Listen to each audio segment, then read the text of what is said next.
Hey everybody, thanks for hopping in the chat. Thanks for attending today's video, today's stream. So today we have Mano with us. Mano, would you like to introduce yourself? Hello, everybody. My name is Mano. I do the Study of Stuff podcast, SOS Radio, and a whole bunch of other weird things. So what is the SOS Radio? Is there a podcast? Is there a radio station? What's the difference? Is it the same thing? Yeah, I'm kind of a weird, complicated guy that's super simple, if that makes any sense. So I like to complicate things that are very simple.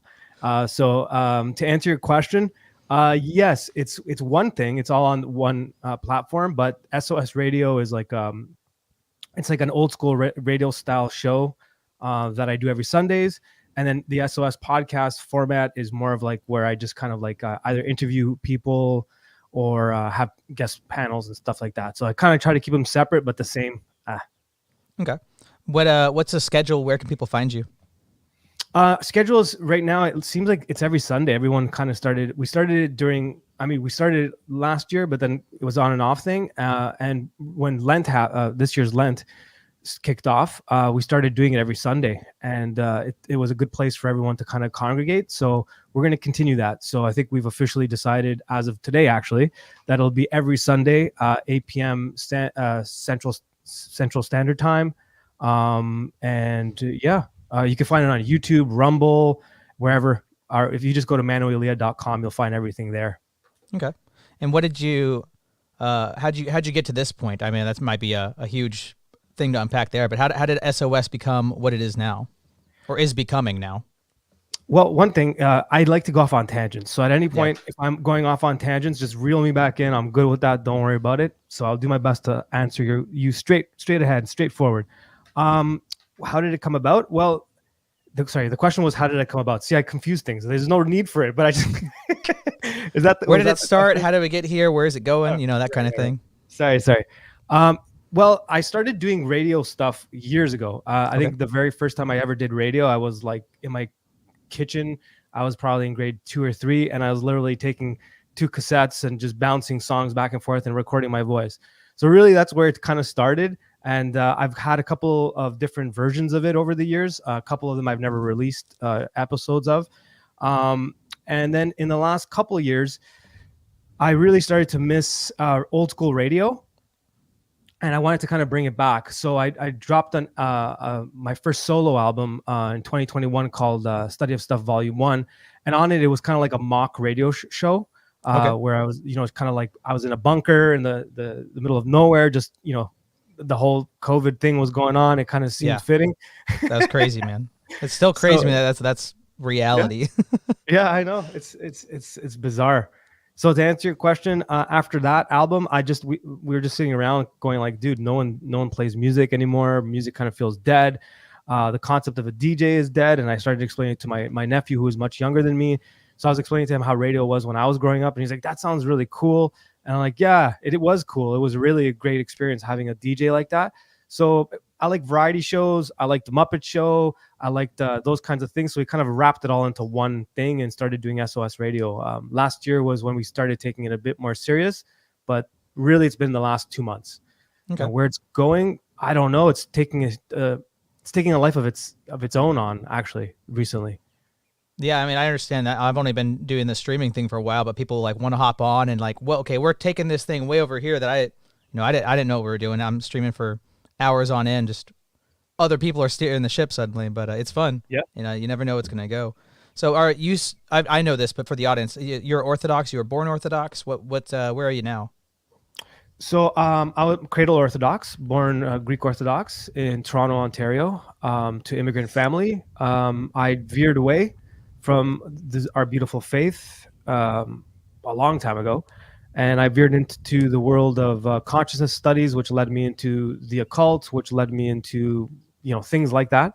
And I returned, I would say officially, I don't know how to even gauge when the official moment was, but about 2 years ago. I started to call myself Orthodox Christian again, Eastern Orthodox again.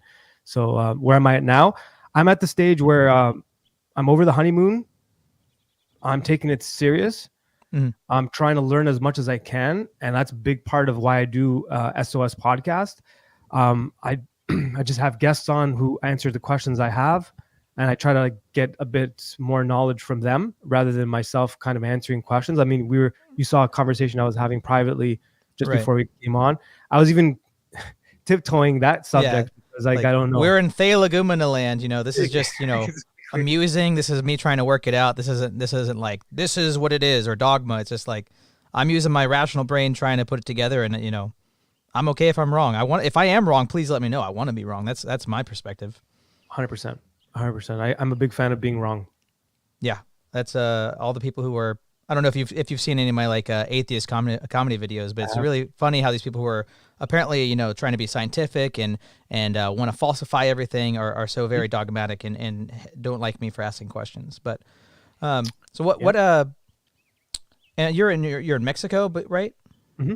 So you're Canadian, you're Greek, Canadian, in Mexico. That is correct. Yes. What's the Orthodox situation like over there? Because my parish has a connection with something called Project Mexico. It's like I looked more into it. It's kind of like an orphanage home where they try to build churches and homes for Orthodox community and grow the Orthodox community in different parts of Mexico.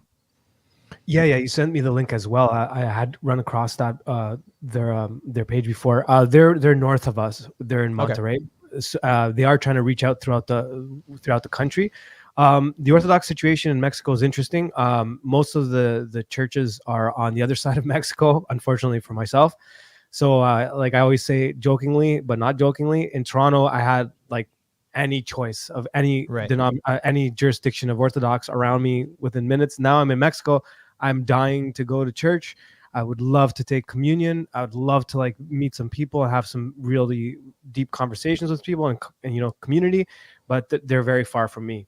So the situation that we're at now here in Mexico is a lot of the Mexicans are very interested. I've had a lot of interesting conversations through my podcast and a lot of the interviews they've seen with Father Turbo and Father John Valadez. And then when I had Father John Valadez on, he took an interest too in the whole Mexico Orthodox thing. I think his background is Mexican. So I am looking into that. So here where I am in Puerto Vallarta, there was a plan to build a monastery, which in Mexico things move slow. So right now it's just a plan. So I'm at the point where I'm trying to like push them a little bit more, kind of be like, let's do something about this. So that's kind of a lot of like in old countries, like it was a pretty traditional way of, naturally, organically, monks would want to get away from society. So they would leave the big city. They'd start a monastery, just be like one guy. People would hear about the spiritual cultivation happening with one or a couple monks. People would start to flock. There'd be more monks growing there. Pilgrims would come, and then suddenly they'd want to move nearby to have the spiritual nourishment of the monastery. And then now here's a new city, and now monks are gonna go away from this big city and start another monastery, and that's how civilization in a lot of ways would grow, just from the expansion of monasteries. Absolutely. And coming from a Greek background, my dad's from Cyprus. That's a very big part of life there, or was. Unfortunately, things are not as they used to be in Greece and Cyprus. They're less religious, let's say. But at one point, even when I experienced it myself, that what you just said is very true. And it would be that would also be the case for like a remote area of Greece, let's say. Someone will go, a monk will build a monastery. Soon people are gathering. He wants to just be alone, but people keep gathering. And then from there, it kind of takes on a life of its own. And then all of a sudden, a little city grows around it. And I think that's actually a good model for the future.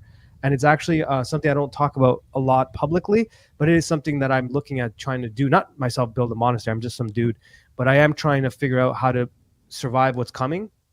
Right. In the future sense of what I think we're on the same page of what's coming down the pipeline, both as an Orthodox Christian, as well as just a person living in this new modern world of transhumanism and stuff.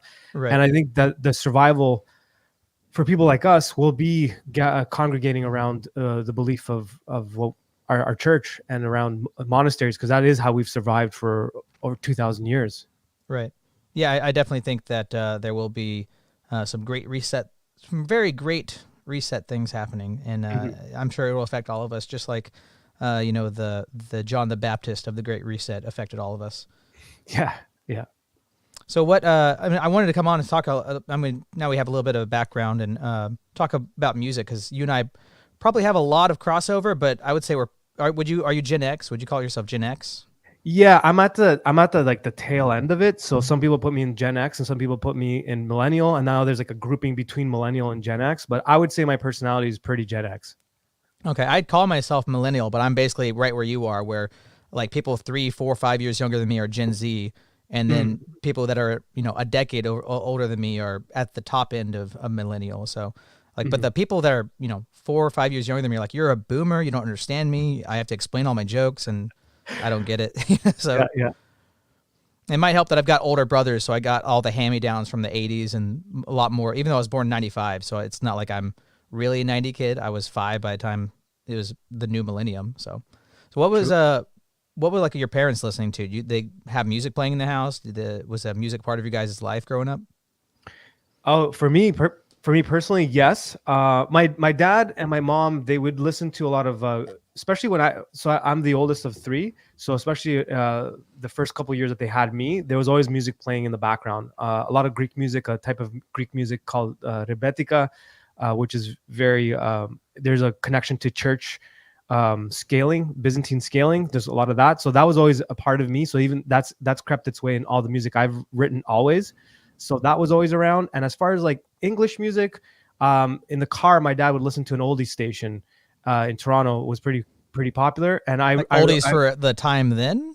Oldies for the time then. So it was all like 60s boomer, actual boomer. Like everyone throws around the term boomer. Yeah, like actual baby boomer music. Like actual baby boomer music. Like so what artists, what kind of genre? Is that just kind of like the old timey, people, is that like crooners? Is that after crooners? I mean, like no. So it's like I'm actually going to be doing a show, an episode about this very subject down the road. So because I think it's important that a lot of the younger people don't realize what it was like being a Gen X kid, like an actual Gen X kid, because you're kind of like lost in between 2 generations, and it's a small, tiny group, right?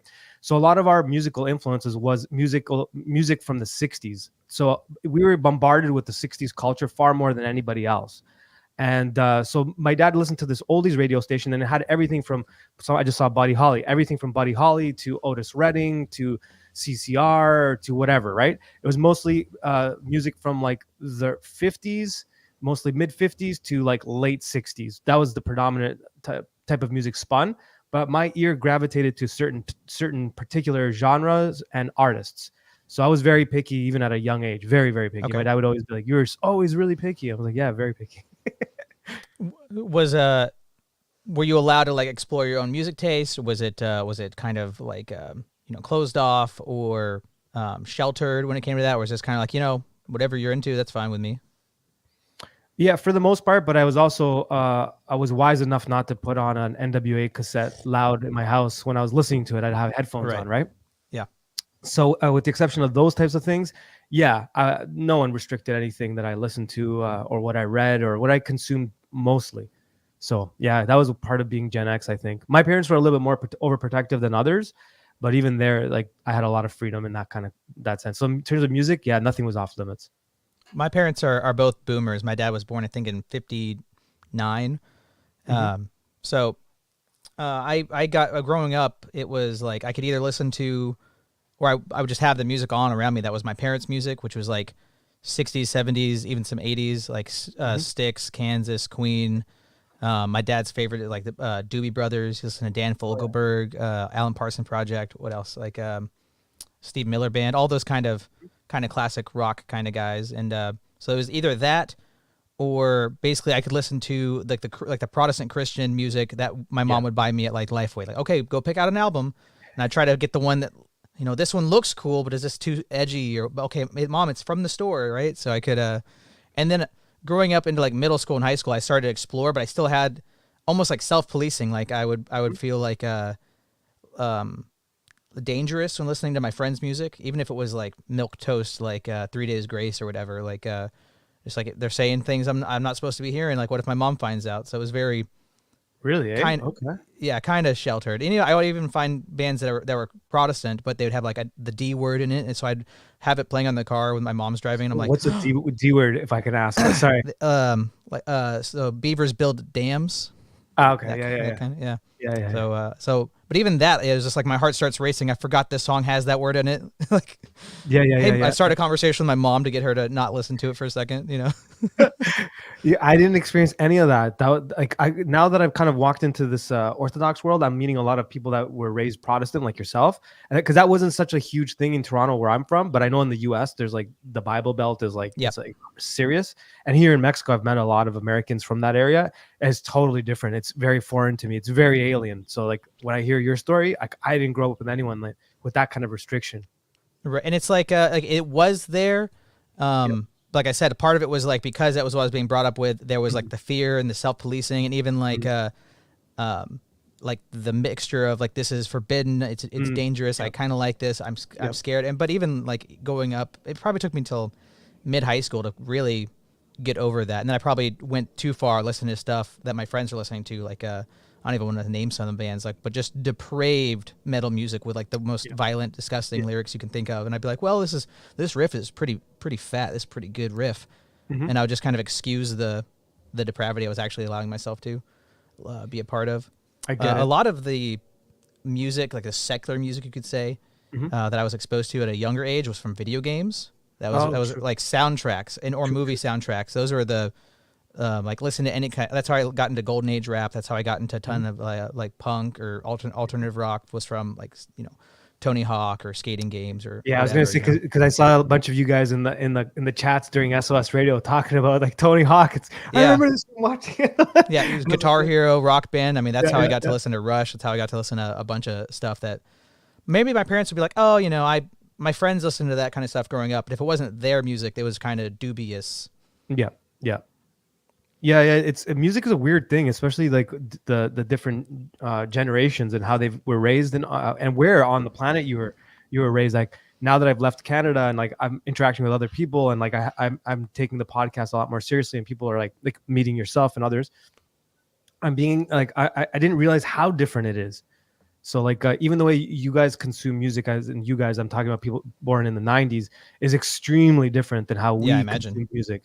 Even the way I still consume music is still, I mean, it's different now than it used to be, but I still, even like DJing, like now just trying to play stuff and having people request or whatever, I could see the difference of how people were raised. You could even see it in how they request, what they request, or like what their tastes are, right? So Can you give examples? Yeah. So when I had Buck Johnson on, and we talked about crate digging, like even that concept of crate digging and all that stuff, like, you know, DJs know what that is. But an example of how like CDs, you know, I mean, me growing up, I still had CDs. I listened to, you know, one CD hundreds of times over and over in the car. So I mean, it's not cassettes, it's not you know, whatever the tracks people had, or it's not vinyl. I didn't grow up with vinyl, but even my parents had a really old, like by the time I was in 5th grade, like cassettes were ancient for us. So for sure.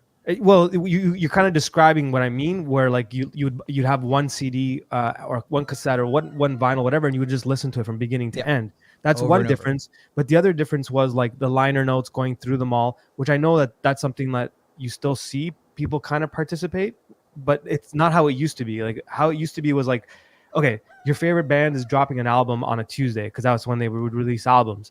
And then Monday night, you would stand in lineup for hours hanging out. And it's not because you had to, you kind of wanted to. And that's where you would meet people, you know, and that's how there was like fanzines. And that's why, you know, Death to the World. That's why like a lot of people my age are like, it makes sense. Because I remember zines, like zine culture was like legitimate. Right. Flyer culture was legitimate. Poster culture was legitimate. And it all kind of went hand in hand with the music. There was no separating all of those pieces, right? And the way you would consume it had a lot to do with all of those factors. So like you'd be listening to an album on your, you know, whatever, your Walkman, whether it was a CD Walkman, whatever, and you're walking down the street and you'd see a poster for a band that you love, and you're literally listening to that album right now as you're walking by. That changes everything. It's you appreciate the album more. Obviously, you know that.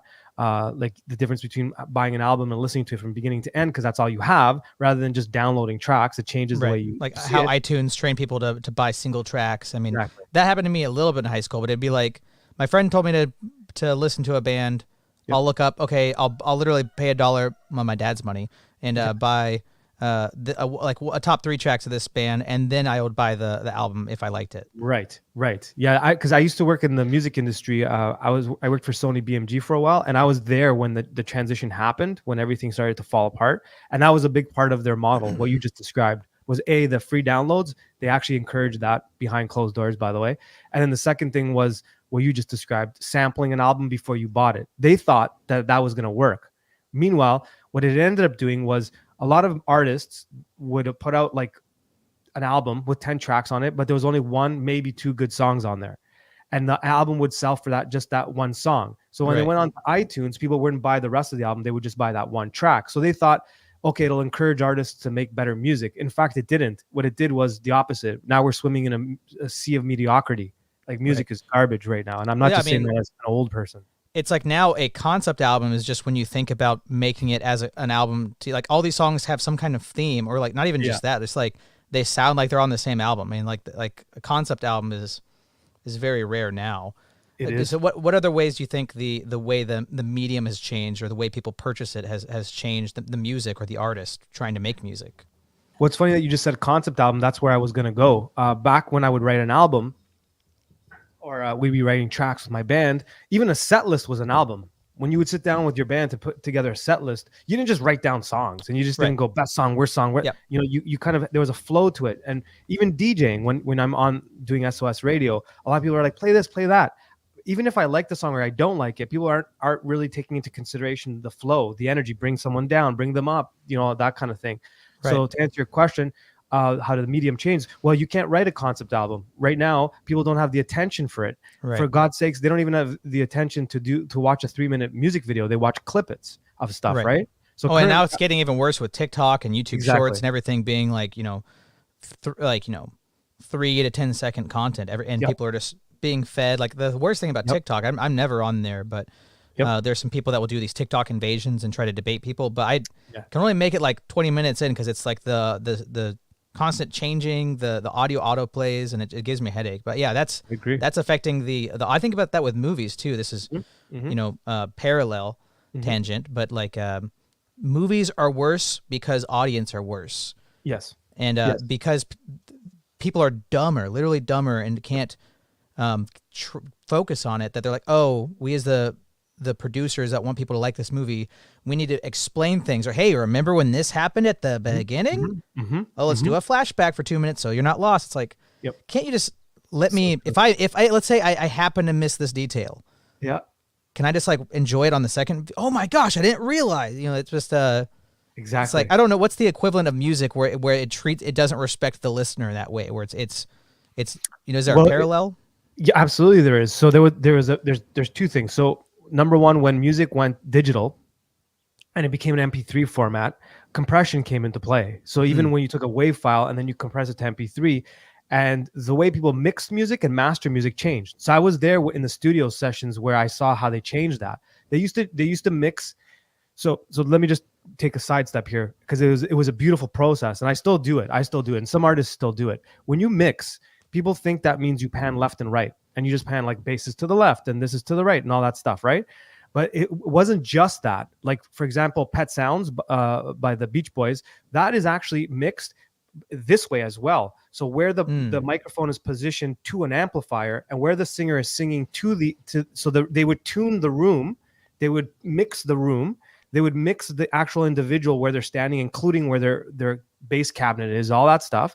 And they would record this beautiful snippet of time where you would feel depth, and you would feel left and right and a whole bunch of stuff. And it creates this entire soundscape in your brain.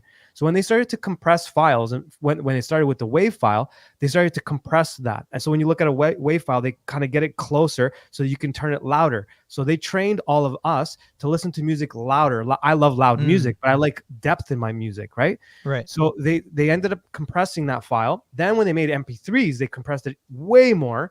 And you can't even hear depth. You can't even hear clarity. So when you're an artist recording your album, you're not even thinking about that anymore, because it gets lost in the mix.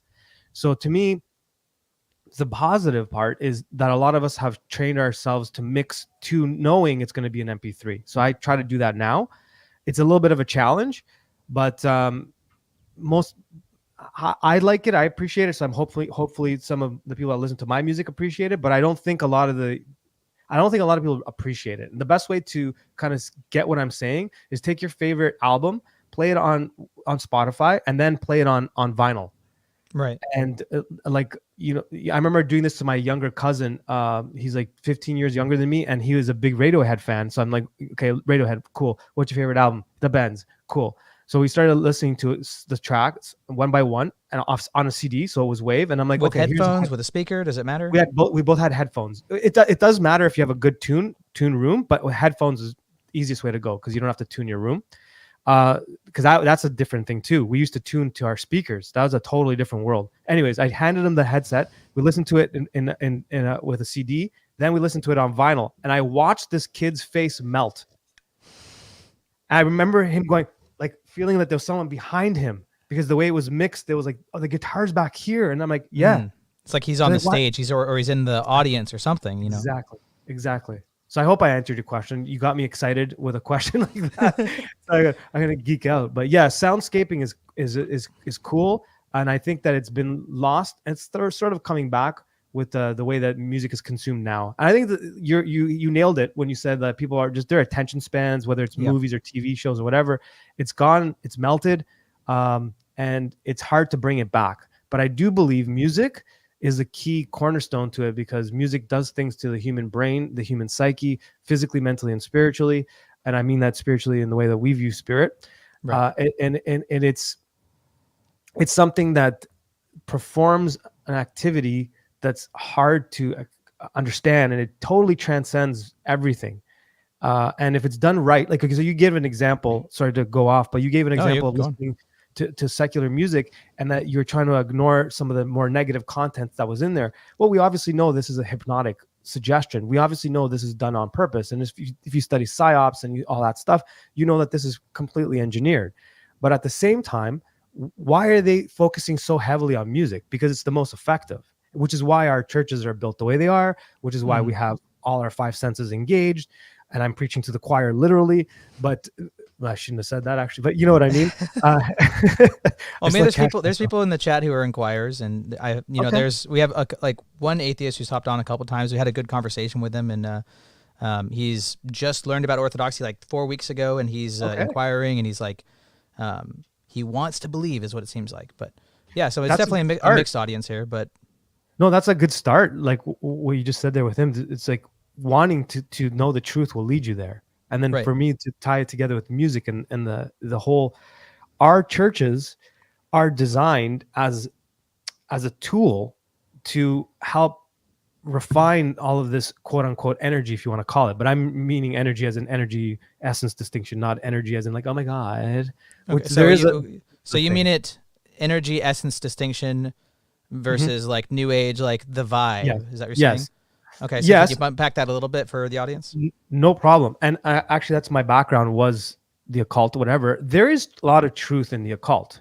And I don't mean truth with a capital T. I mean truth that it does, like when you do like law of attraction stuff, whatever, that stuff, you do conjure things up, and it is conjuring. When you meditate or you take psychedelics, you are opening up a signal. You may think that a good thing is approaching you or engaging with you, but that's usually not the case. So in terms of how I mean energy, so when they say energy and we say energy, we're kind of talking about the same thing, but from a totally different perspective, a different purview. So one, I believe, is higher purview than the other. So like if you are looking at an object like this, you can't see it as clear as I can because I'm seeing it personally. You're just seeing a mirror image of it through the camera, but I can do this and I go, oh, that's pretty clear. So I think the New Agers are experiencing energy in the way that you're experiencing this image through the camera. And it's kind of filtered through a bunch of lenses. And whoever controls that narrative of lens controls how you identify that energy. In our perspective, in the Orthodox perspective, energy has a similar connotation, but it's God. It's just to keep it simple. It's derivative from God. From you're worshiping the Creator, not the creation. So it's coming derivative from Him. And that energy, the way that we engage with it, is where our free will applies. You could choose to engage with that energy in the New Agey sort of way, or you can choose to engage it in the way where the Father is guiding you through and may not offer you an open door because you're not ready yet. So it's not that like you can't conjure things up like in the new age way. The difference is you assume you're ready for what you're conjuring. You assume that the radio station you dialed into is a good radio station. You make these assumptions. You assume that you know best. I know best. I. It's an I-centric. Or that maybe even be like there is no good or evil. It's all neutral. It's just energies, and it's how I internalize it. If I choose it to be good, or I choose to look at it. I mean, there's a lot of that too. 100%. I would say even with like the psychedelics. I don't know how much you got into that. My gateway drug was LSD, and then I had like maybe 13 to 16 months or something like that of smoking a lot of weed. So that was kind of my foray into the psychonaut realm. And I had some very bad experiences on marijuana, like demonic entities and stuff like that. But so my understanding is, like the spiritual life and the orthodoxy is about cleaning the noose. It's about purifying the eyes of your heart, so then we can see God, perceive God, see His energies, and participate in the divine life. But like these psychonauts are essentially like ripping open their noose to see spiritual things. They talk about like, Joe Rogan will talk about his, the DMT elves or whatever. So I wouldn't say that he's not having some kind of spiritual experience, but it's that you're entering into a spiritual realm without any of the legwork where you can have the purity and the sobriety that the saints have. So you're just like kind of like it's like Michael Cera walking into the set and he's just like, I'm looking for the bathroom, and now he's an actor. It's like he was not ready. That's a weird. I don't know why that came to me, but yeah, it's just like you're just forcing yourself onto the stage without any expertise, without any training, and it's not good. Don't fracture your noose like that. So how would you understanding of? Sorry to keep moving from there, because that's a very important point. It's also that the great deceiver wants you to do that, because the great deceiver will have more options and opportunities to take advantage of an infantile version of the noose. And the way Father John Valadez described it when he was on my show was a mirror that's dirty. We're constantly through repentance and confession, we're trying to clear the image to see the reflection of the image. Like, we are created in the image of God, and that reflection is constantly dirtied by our own choices, by the external choices, the passions. And I think that when you start partaking in psychedelics, meditation, all that stuff, you pre-assume that you're ready for something you're not ready for. And the best example I gave to my daughter, because I did teach her some of this stuff when she was younger, and I'm trying to unteach her some of it and just explain it. Like, I handed you the keys to a car without you knowing how to drive the car. Right. And I think that God works in the same way. He'll give you those things, if it's in his will, when your noose is clean, because you'll know how to deal with it, exactly how you just said. So sorry, I didn't mean to, but I just wanted to, because I think it's a very important point for those that are listening that may be experiencing some of these things. Yeah, we're not recommending anybody do psychedelics. It's definitely not it's not the way to spiritual enlightenment and participating in the life of God. That's just a technique trying to it's a cheat code trying to get there, but that's not what it's about. How would you connect the essence energy, the stuff we're just talking about, with how you're talking about with music being inside the church and how that's all geared to help us? And how would you connect those things? Well, the church itself, the way that they're constructed, and they were especially in the past, the architecture is obviously they're how do I put this? Your experience and your connection to God is considered in every aspect of the church, whether it's the way it's designed, the mathematics of it, how they use phi ratio and all that stuff. So a lot of the stuff in the New Age still pertains to our world, very much so, because they're godly, right? Right.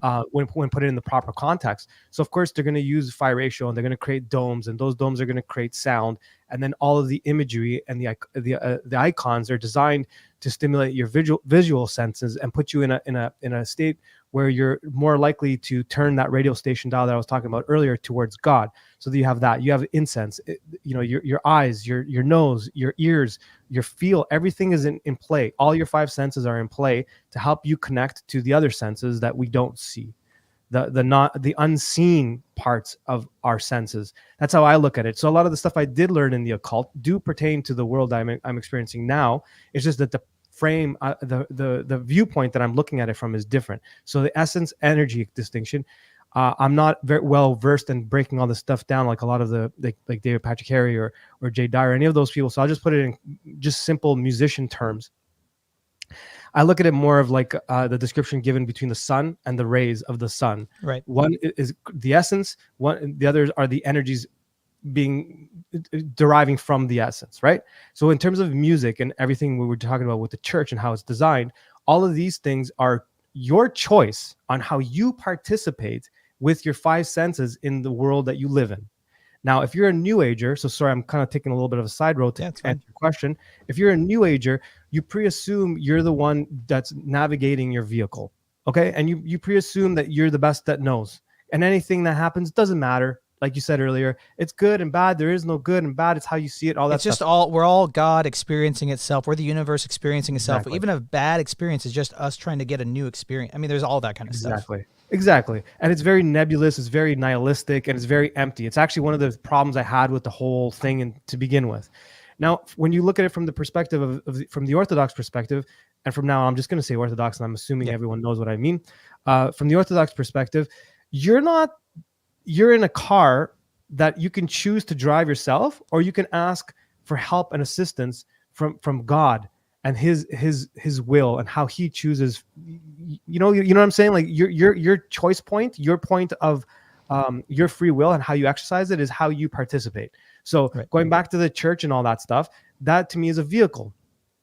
Doing psychedelics is also a vehicle in terms of tools, right? And when I go to church and I'm participating in all this stuff and music is incorporated into it as well, I'm participating in a tool that is created by humans through God's direction and allowance. And from there, it's theotropic, right? Or exactly. Maybe that's right. It's God and man. It's anthropic. Anthropico. Yeah, exactly. It's a participating with, right? And then your free will is, like you said, your atheist friend that was on there, he wants to believe. Right. That step, wanting to believe, just wanting truth will lead you to truth. Right. It's like a navigation. So when I first got into all of the stuff in the early 2000s and I started my study of stuff and I was talking more about like new agey stuff, I knew I had to come up with an axiom to keep me on track. If I didn't, I'd lose my mind. And thankfully, it's the one thing that brought me back. And it was, I came up with it, and I would always recite it to myself every morning. The right answer to the wrong question remains a wrong answer. Right. Spend more time with the question. So I think the questions we ask are far more important than anything else, because that will determine the answer. So if your question is what is true, you'll end up at the truth. It might be a hard road, but you'll end up there. So to take it back to music to me is like that. Energies and how we participate is like that. My interest was always getting into this, was always what is true. I didn't care about anything else, and I still don't. And it's been a detriment to my life.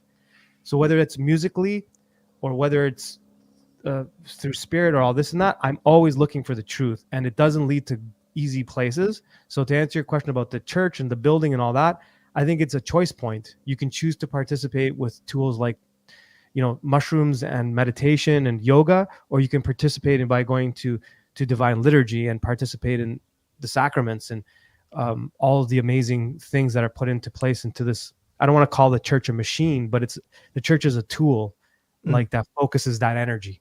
It's kind of like a prism, and light going through the prism and focusing, or a magnifying glass and burning a hole through something when it's all focused into one area. I hope I answered your question.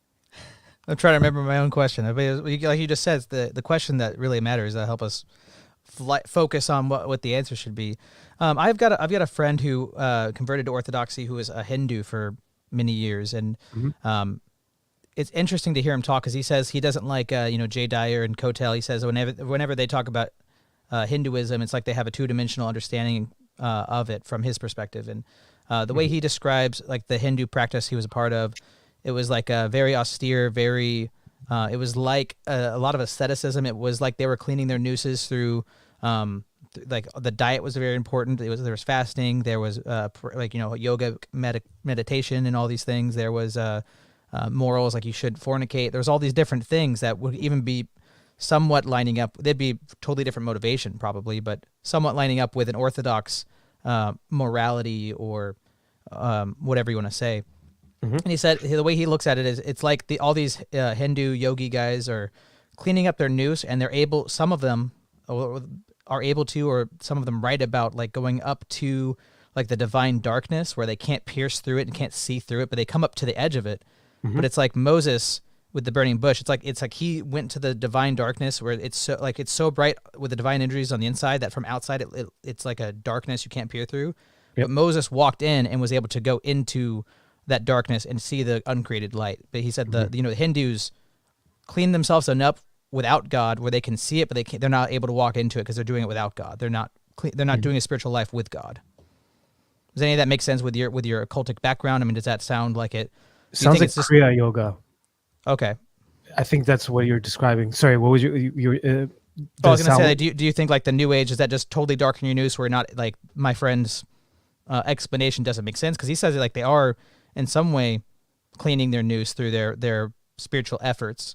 But do you think that, some people are just straight up darkening their noose, becoming so blinded, or do you think some of them through their pagan or whatever practices are actually cleaning their noose, like my friend says?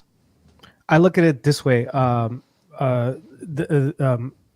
look at it like Lao Tzu, who wrote the Tao Te Ching. Right. You obviously you probably read Christ the Eternal Logos. Yeah. I really like the way that's put, and I believe that that's true. And Logos Spermatico is something that is a very big interest of mine.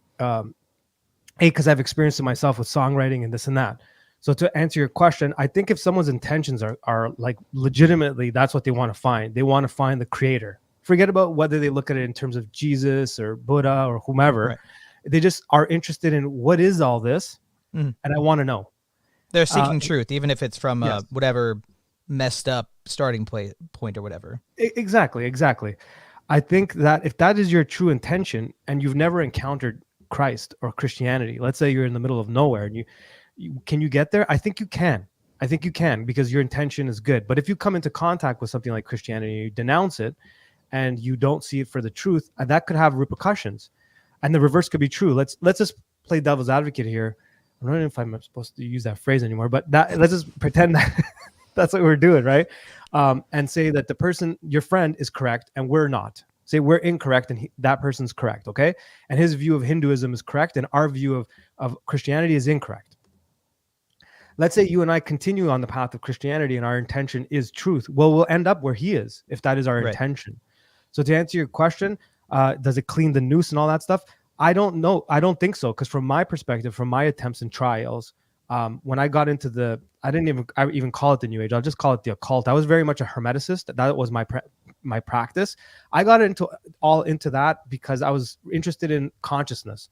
So I didn't even get into it like a lot of guys do through conspiracy theory, and then they end up at consciousness. I entered this world through consciousness. I actually came in contact with conspiracy theory early on in the late 90s through my studies into consciousness.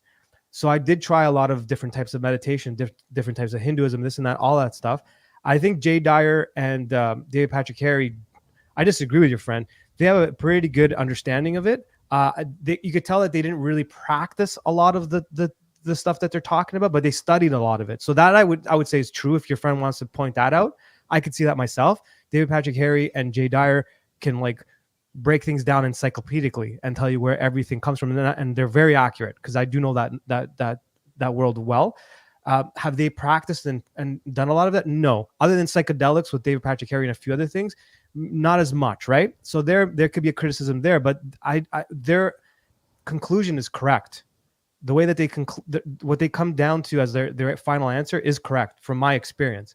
And your friend, he may have good intent, and if he does, he'll end up at the truth, whatever that is. Right. And if he's we're Orthodox. He's Orthodox. Oh, he's Orthodox now. Okay, yeah. Great.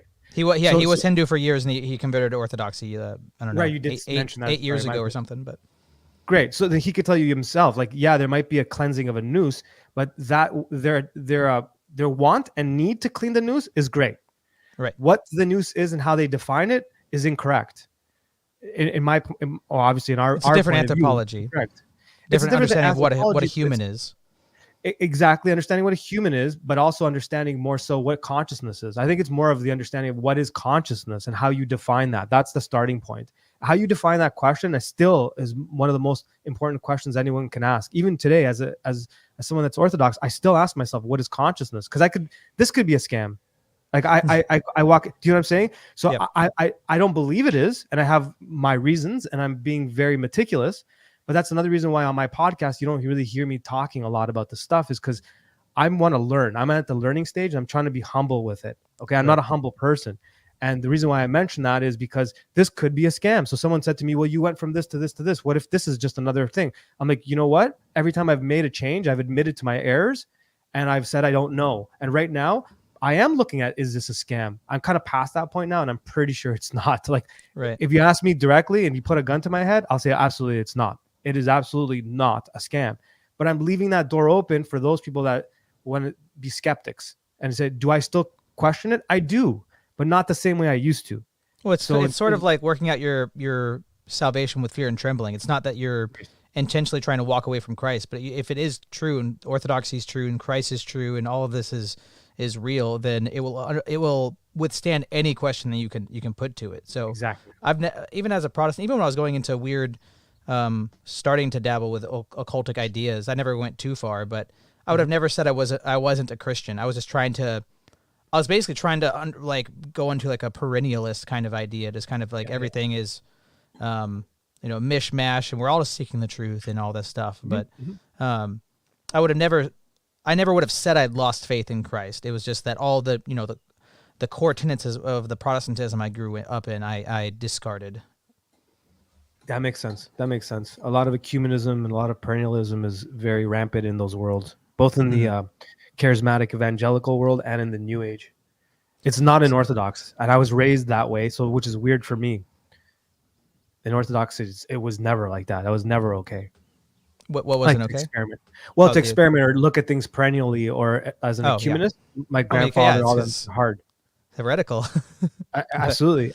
And they were like, even many people in my dad's age group still don't refer to Roman Catholics as Roman Catholics. They call them papi. They call them the papacy. Yeah, they will. My grandfather would never call them Catholic, ever. Oh, never. Yeah. I mean, because definitionally, it's not true. Like, let's look at Saint Vincent. Everywhere Catholic is what is believed everywhere by all people at all times. It's like, well, Roman Catholics don't even say that what they believe is ancient. They believe in the progression of doctrines, the development of new doctrines, and they believe that you had to be Latin for a long time. You had to do Latin Mass and in Latin and all that. Like, so just definitionally, it's not. It doesn't even pass like a basic understanding of what Catholic is. Yeah, even the Greek word itself, katholikos, does not mean it means universal. Right. So it's weird. So to me, like, those things were new to me. Like the idea and concept of perennialism was introduced to me after I left Orthodoxy. But there is a huge group of, especially Greeks, I think, old Serbs too.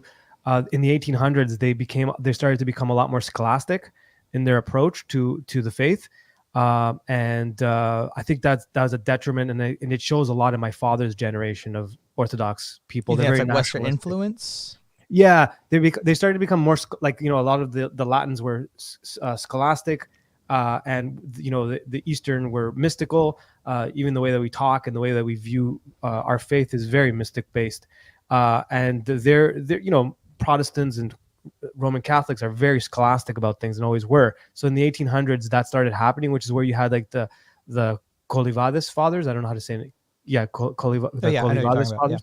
Yeah. So that resurgence was to keep the tradition alive. A lot of that was because of that. So I grew up with a lot of older Greeks that had more of a scholastic, nationalistic approach to the faith, where their fathers, like my grandfather, was more classic Orthodox. So I experienced some of these old school Orthodox individuals that were like serious about their faith. Like, it was a lifestyle. There was no distinction between being Orthodox and being human.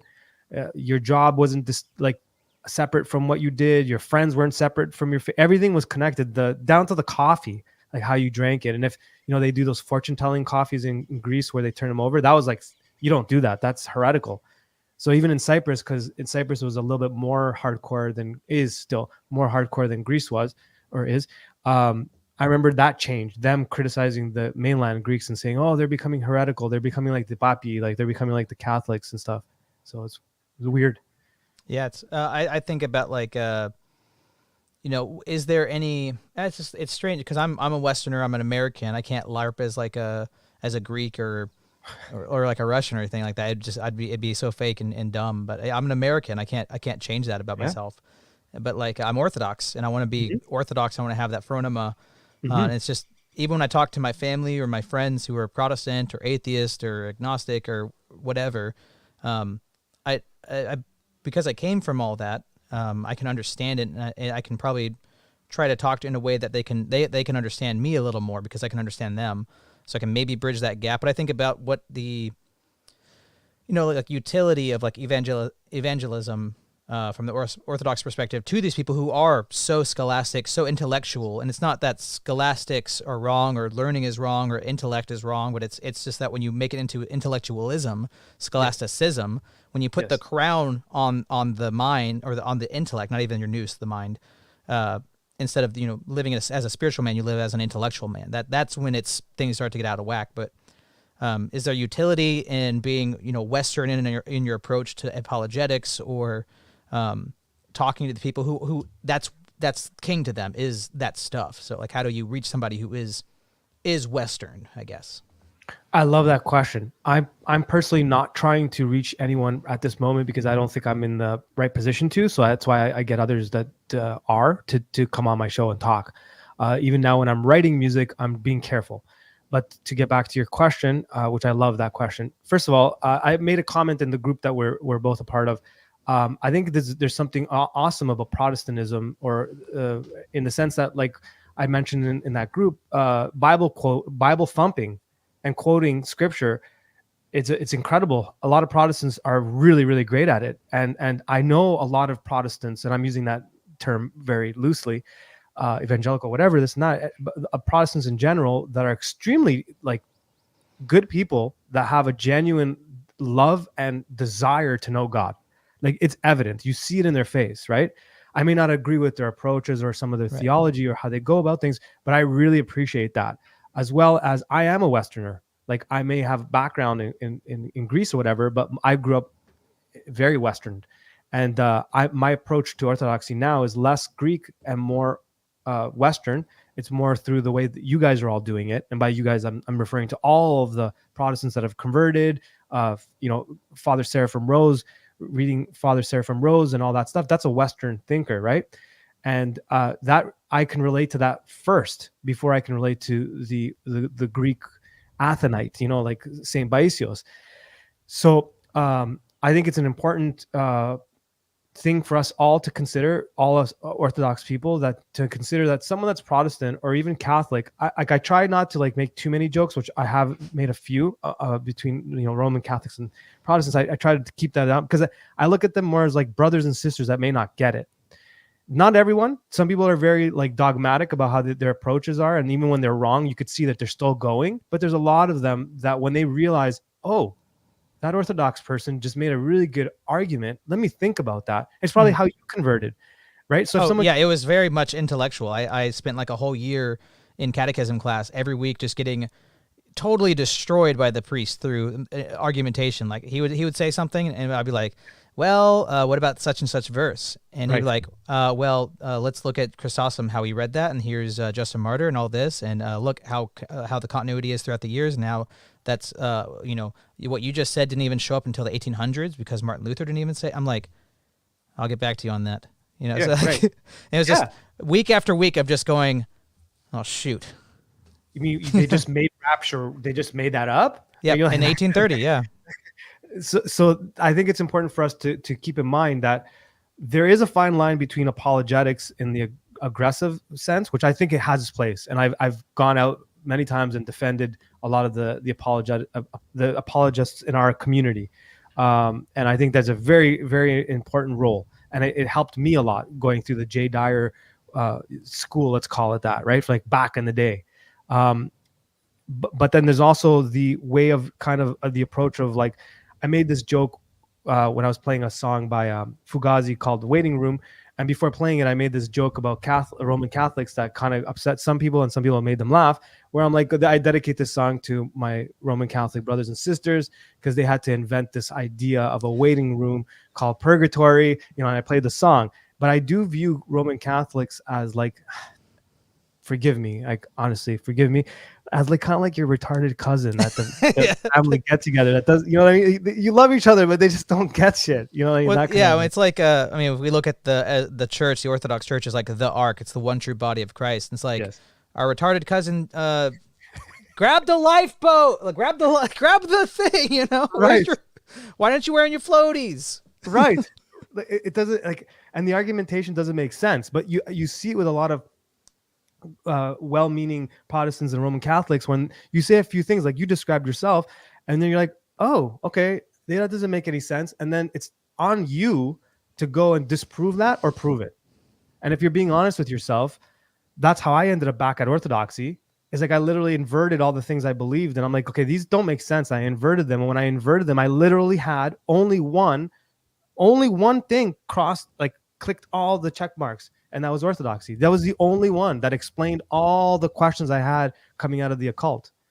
So, but I do believe that the Western approach, by Western I mean like the American approach in particular, I think is extremely important. And I think it's actually one of the things that's going to get us through to the next side. I think it's bringing a lot of people like myself, Cradle Orthodox, to go, what's going on over there? And now they're starting to ask questions, right? So even when most of the people I've interviewed, none of them I think were other than one was raised Orthodox. And we're taking the approach, at least the ones that are, there's two types of Cradle Orthodox. One of them going, who are you, Re? Come here, you're going to tell me. Like there's that.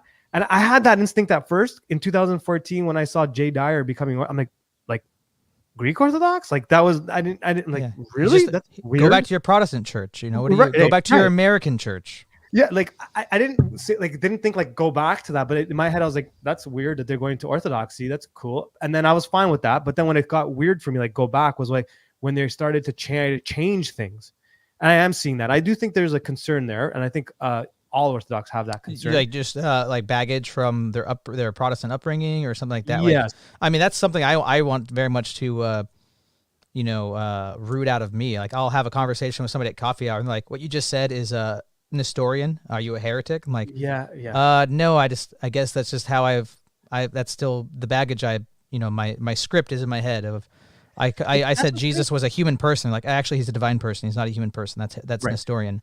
Right. Yeah. Okay. Yeah. No, I will submit. I'm not trying. I was just trying to say he was an actual historical person. Was what I was trying to say. I wasn't trying to say it was Nestorian Jesus.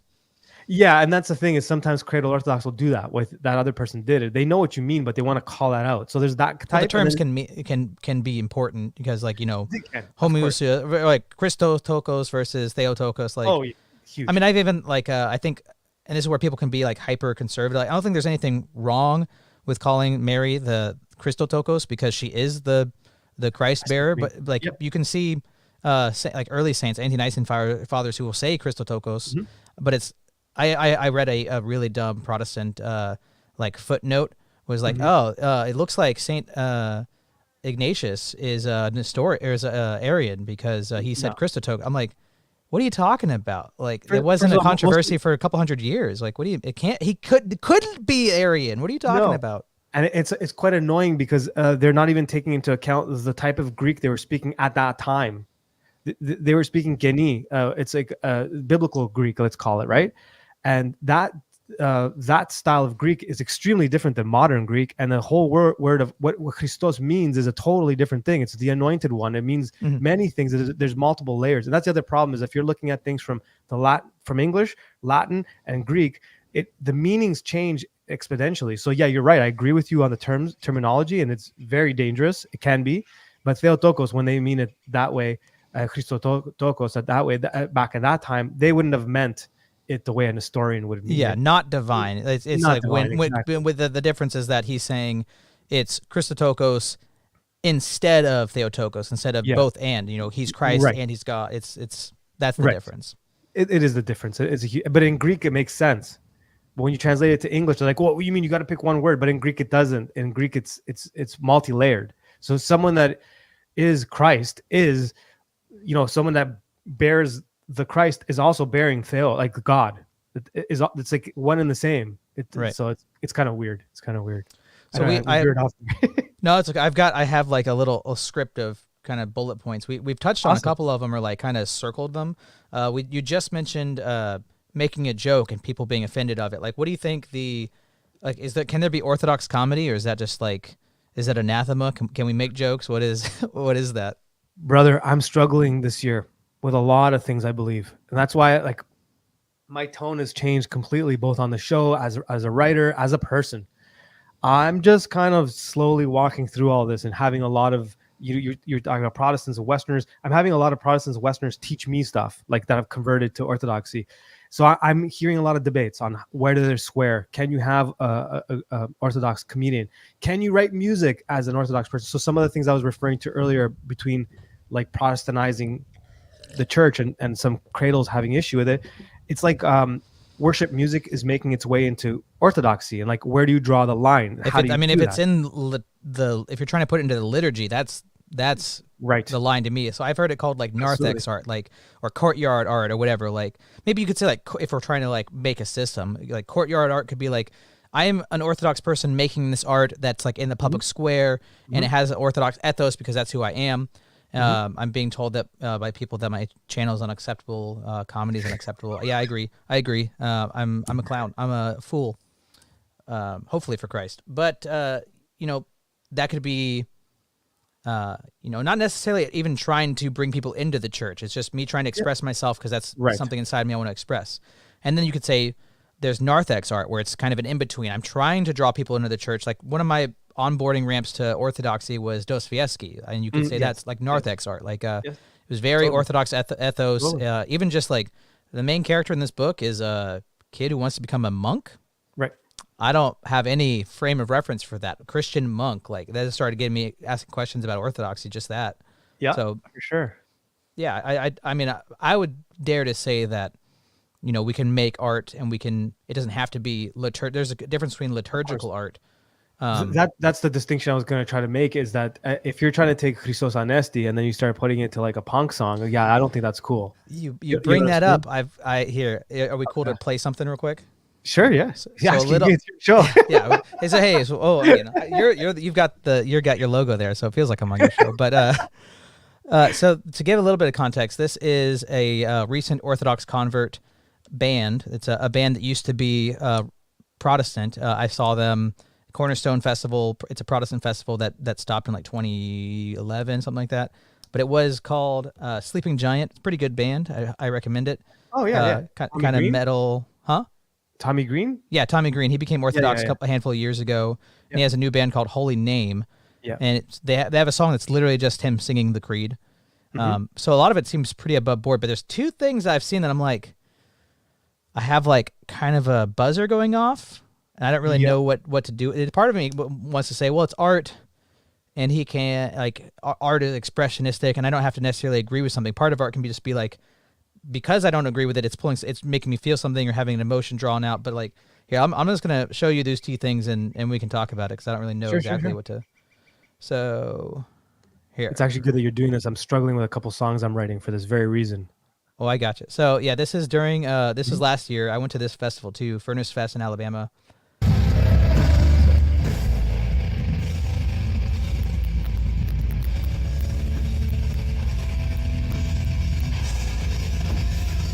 Even just that to me, like, I could give the benefit of the doubt. Like, I don't even know. I think that's like a guest vocalist. I don't know if he is even Orthodox. I don't think he's part of the band. He's a guest vocalist. He could be Orthodox. The guy who just did his cross. Yeah, just that right there. Like, as soon as I saw that, I was like, yeah. Even the way he did it.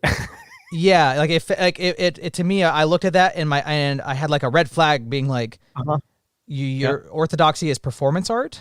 And I could get the if I'm gonna do something and I am actually praying, like it's always trying to figure out. My spiritual father and I talk a lot about the challenge, or trying to find the royal path of praying in your closet and not trying to pray on the street corner to bring glory to yourself or draw attention to yourself. If you're gonna fast, don't bring don't go, oh, I'm so hungry, like you know, Yep. holy people will hide their holiness, and that's what you should do, because you'll lose it if you try to make it public. But then my spiritual father always tells me too, like, don't be a coward, don't hide your orthodoxy, don't be afraid to talk about it. So it's that Right. both and of these things sound opposite of each other, but I'm supposed to be a Christian in the world. I'm a layman. I don't want to hide my faith. I don't want to be timid. I don't want to be a coward, but I also don't want to even unintentionally or unconsciously fall into the motivation of or the whatever, the pitfall of I'm doing this for myself, for my own glory. So I don't know. Hey chat, we just got rated by Jim Bob. Hey everybody. So this is an Orthodox Christian band. We're talking about art, music, orthodoxy. Just for everybody's hopping in. This is an Orthodox band. They had a guest vocalist. I'll play it one more time. And this is just, something in Orthodox art that I'm trying to make sense of. So this is during a festival.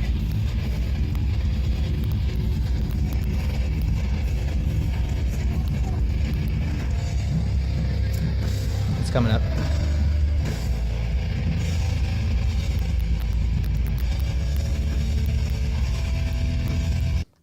Like, do I give the person the benefit of the doubt and just like, totally possible he's just praying, and that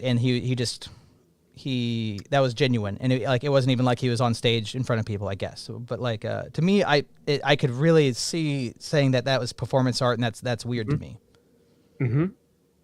See, that's kind of what I meant even when I said earlier, things are becoming like more like worship music style thing. Like I'm noticing that people are wearing the Orthodox as a fashion, you know what I mean? Right. Whether it's like in a show or whatever. Sorry, I didn't mean to stop your clip there, because that's okay. I accidentally deleted another tab I wanted to show. So you keep I'm listening. I'm going to bring it back up. Yeah, no worries. So that's why it's like it is a struggle, and there's a difference between inspiration and imitation. I think that's the distinction. And I always had that as my rule, even always when I was making music. I'm inspired by Tom Waits, but I don't want to imitate Tom Waits. And I find that whether it's comedy, movies, or music, there's always that dichotomy is always occurring, right? Are you inspired or are you imitating? And I think when it comes to like, so for example, Justin Marler, The Quick and the Dead, great album. It's a punk album. It's hymns put to punk. To me, that's not the same as kind of what we were seeing there. Like, to me, I see his intention is good. And I don't know who might have judged, but I think there's a distinction between liturgical stuff and inspired by. So if you're writing a song and you're inspired by God, why not write about God? If you're inspired to do comedy and you want to, make a couple of jokes and you're inspired by God, well, what make those jokes? Where we draw the line in terms of like swearing or I don't know, man. I think I crossed the line. Is there a difference between swearing and cursing? Like, can you like, what, they're just words? I'm not intending to hurt anybody. I mean, and then there's different contexts, like me and my buddies drinking versus, publicly. I mean, there's all these different things to keep in mind, and I don't really know the line. I think maybe it's even different for everybody, with the guidance of your spiritual father. Hey, we just got rated by Jim Bob again. I want to say, Mano, do you want to plug your stuff while we got a chat here? Sure. My name is Mano Elia. I do the study of stuff. I do SOS Radio, and I do a podcast. Check me out on my website, manoelia.com is the best place to find it. We're everywhere, Rumble, all that stuff. We're trying to really do some big things. So if you want to join our Patreon, we just got it up recently. That'd be super awesome. Even free. We're going to probably be doing a live, private live stream of the radio show so that no one bugs us, so we can actually make some real jokes. Because I'm getting, can you believe I'm actually getting bombarded more by saying Christ is King than by playing copyright music? Can you believe that? Because it's anti-Semitic or I'm not really sure. I started getting bombarded with any Orthodox content I was putting out. And then I started doing some research into the algorithm, and there is definitely a bias against all of us, more than there is the Catholic. I mean, I was just looking at, not that I've been doing this for even that long, but there's another atheist channel that does similar kind of comedy parody stuff, and he's like exploding. I'm like, what am I doing differently where I'm getting a subscriber a day and he's getting like 50, 60 a day? What's going on? All of my growth has been from the Orthodox community. When I shifted my focus there, and it wasn't even intentional. So, because we were talking about the music and all that stuff, to tie it back kind of what we're just saying right now, if it's something is performative, I think it comes off. And if it is performative, it's going to be whatever. But I moved towards the Orthodox content because literally that's where my interest is. I've even stopped talking about like, social engineering, culture creation, which is a big thing I used to talk about a lot for many, many years, and move towards the Orthodox stuff. So I'm blessed that any support that I have gotten is from the Orthodox community, and it's not from the algorithm. They're definitely out to get us. Like, I agree. Somebody's asking what's the website behind you. Oh, manoelia.com. My name, manoelia.com. I could throw that in there if you want, chats. Also, our Patreon is Patreon.com/manoelia. Anything Manoelia, I guess you could find me everywhere. Or SOS, Study of Stuff. Check out this Sunday. Every Sunday, Mano does a radio show. It's chill. It takes music requests. It's like it's old-timey. I didn't grow up with the radio. To me, the radio was really lame by the time I was in high school. Yes, and I'm trying to fix that. Yeah, definitely. I attended. I have the radio, the SOS radio going every Sunday. So I invite you all on it now. So here's another. Yep. So were you saying Jim Bob was here? No, not Jim Bob. He rated us. He sent his chat all his viewers here. Oh, okay. I shared the wrong thing. I shared the stream. That was weird. That was like a meta. I totally messed you up, brother. I'm so sorry. That's okay. This right here. Okay, you guys are seeing this? So this is the same band. Oh yeah. Pretty good music. It didn't really connect with me the first time I listened to it, but it grew on me a little bit. The band. Mm-hmm. So this is an Orthodox band. They were Protestant. They recently converted. But another thing that popped as like a red flag, and again, it might not even be like you can't do this. It's just like I don't think I would do that as an artist, and I don't know. Let's just talk about it. So they have different iconography in the background. That's Brian Head Welch. If anybody doesn't know, he was from Korn. He became a Protestant. So let's just. I'm not here to listen to music. Let's cut ahead. So they've got the Theotokos in the background. Yep. And the Theotokos changes a few times as the song gets more metal. Come on. I promise. It's there. Let me just click. See, like, it's. I think there's another. I think there's another transition between this, but this is where it ends up at.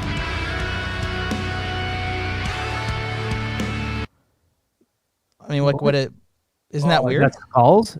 No. Yeah, it's the Theotokos face turns into a skull. Like she has a veil. Yeah, it's like I don't know. To me, I look at that and that's very dubious. I would never. I don't know. I have to tell you, I checked with my church father when I did the remixes of Father Seraphim Bailey to jungle music. I checked with my church father on that. I did it after the fact because I didn't think about it. Nah, I don't know about that, dude. Well, Rip, I don't think Korn's old bassist Brian Head Welch that left Korn. I don't think he's Orthodox. I could be wrong. Maybe he's searching. He obviously knows people who are Orthodox. Yep. But he's definitely Protestant. Last time I saw him, that is Brian Head Welch. Yeah. I mean, what's your take on that? The skull thing. How do you feel about it? To me, I look at it and I just try to think like, what does that mean? And the only thing I can think of is like it's metal, but it's like yeah. You can be metal without defacing an icon in that way, and it's maybe you could say it's done in a tasteful way, but as soon as I saw that, I was like, that's weird, and I don't know if that's like wow, this is interesting art and it makes me think. It's like I don't know, that doesn't pass the smell test to me. Yeah, you didn't have to do that to achieve the same goal. I don't know. Like I don't know the band very well. People have requested them, and they're I got respect for anyone that's trying to be Orthodox. As a lifestyle and all that, I do respect that, and I make my mistakes. I probably made many on my show, but I'm not gravitated. The sound of I'm not a big fan of the band too much, to be honest, from what I've heard. Which one? Oh, Holy Name. Holy Name. But I'm also not a big fan of that genre. So I'm already pre-biased. I do respect Tommy Green though. When I've heard him speak, I like what he says. So if he's getting clearance from his church father, who am I to say otherwise? I guess that's giving him the benefit of the doubt that he's probably in communication with his spiritual father about this. I'd be willing to hear him out of like, what was the intention of this art? What does it mean? Because it might not be, it's just metal. I don't know. My producer, my art guy made it. I don't really know. Like, assume that there was some intent. But if we compare Death to the World, of course I'm obviously biased, right? But if you look at the Death to the World way of approaching this, it's very different. I don't see anything wrong with that. Personally, like there are no lines being crossed. In this one, I'd have to question that a little bit. Like I'm writing a song right now. I'm actually like you were talking about concept albums earlier and how people, consume music. I'm writing I guess it's turned into a concept album, but it's one prayer written in 5 songs.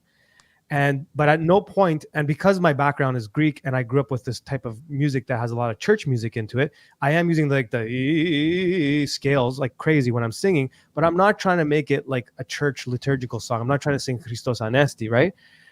So I'm checking with my church father all the way through, even the lyrics. I'm like, is this accurate? Is it whatever? And so far I've gotten the thumbs up, but I still kind of like, are people going to think this is performative?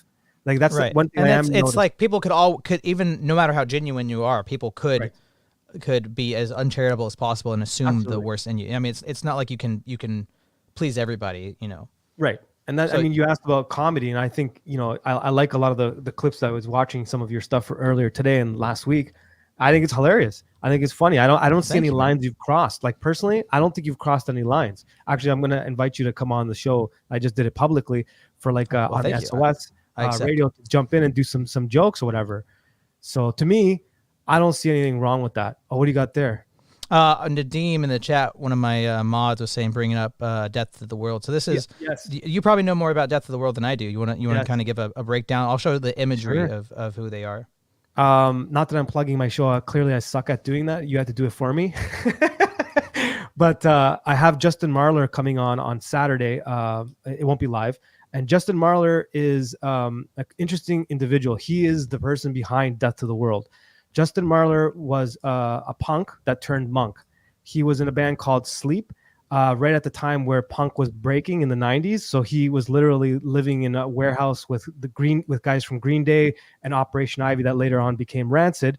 And he recorded one album with Sleep that later on became a huge album. And they were signed to a record deal and all that. And just as they were about to break, he took off, left because he had a suicidal moment. And he found Orthodoxy. It's a long story. It's an interesting story. And he gave it all up to become a monk for 7 years, literally a monk, like literally a monk.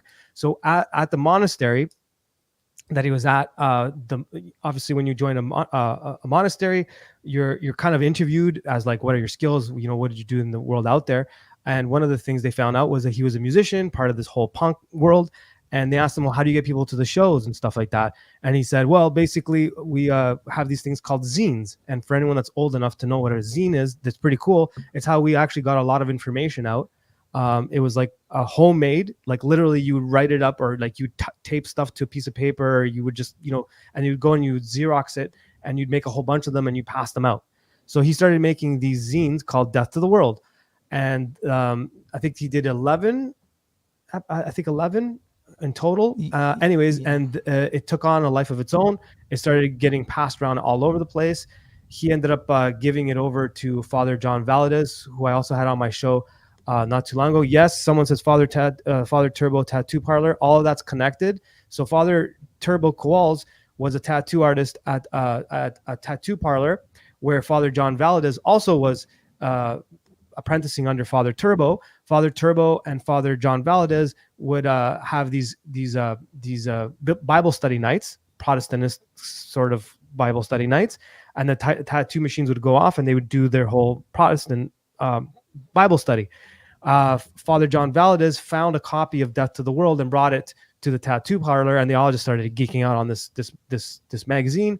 Then they approached Justin Marler, and the rest is history, because now Father John Valadez puts out Death to the World, and it's an amazing zine.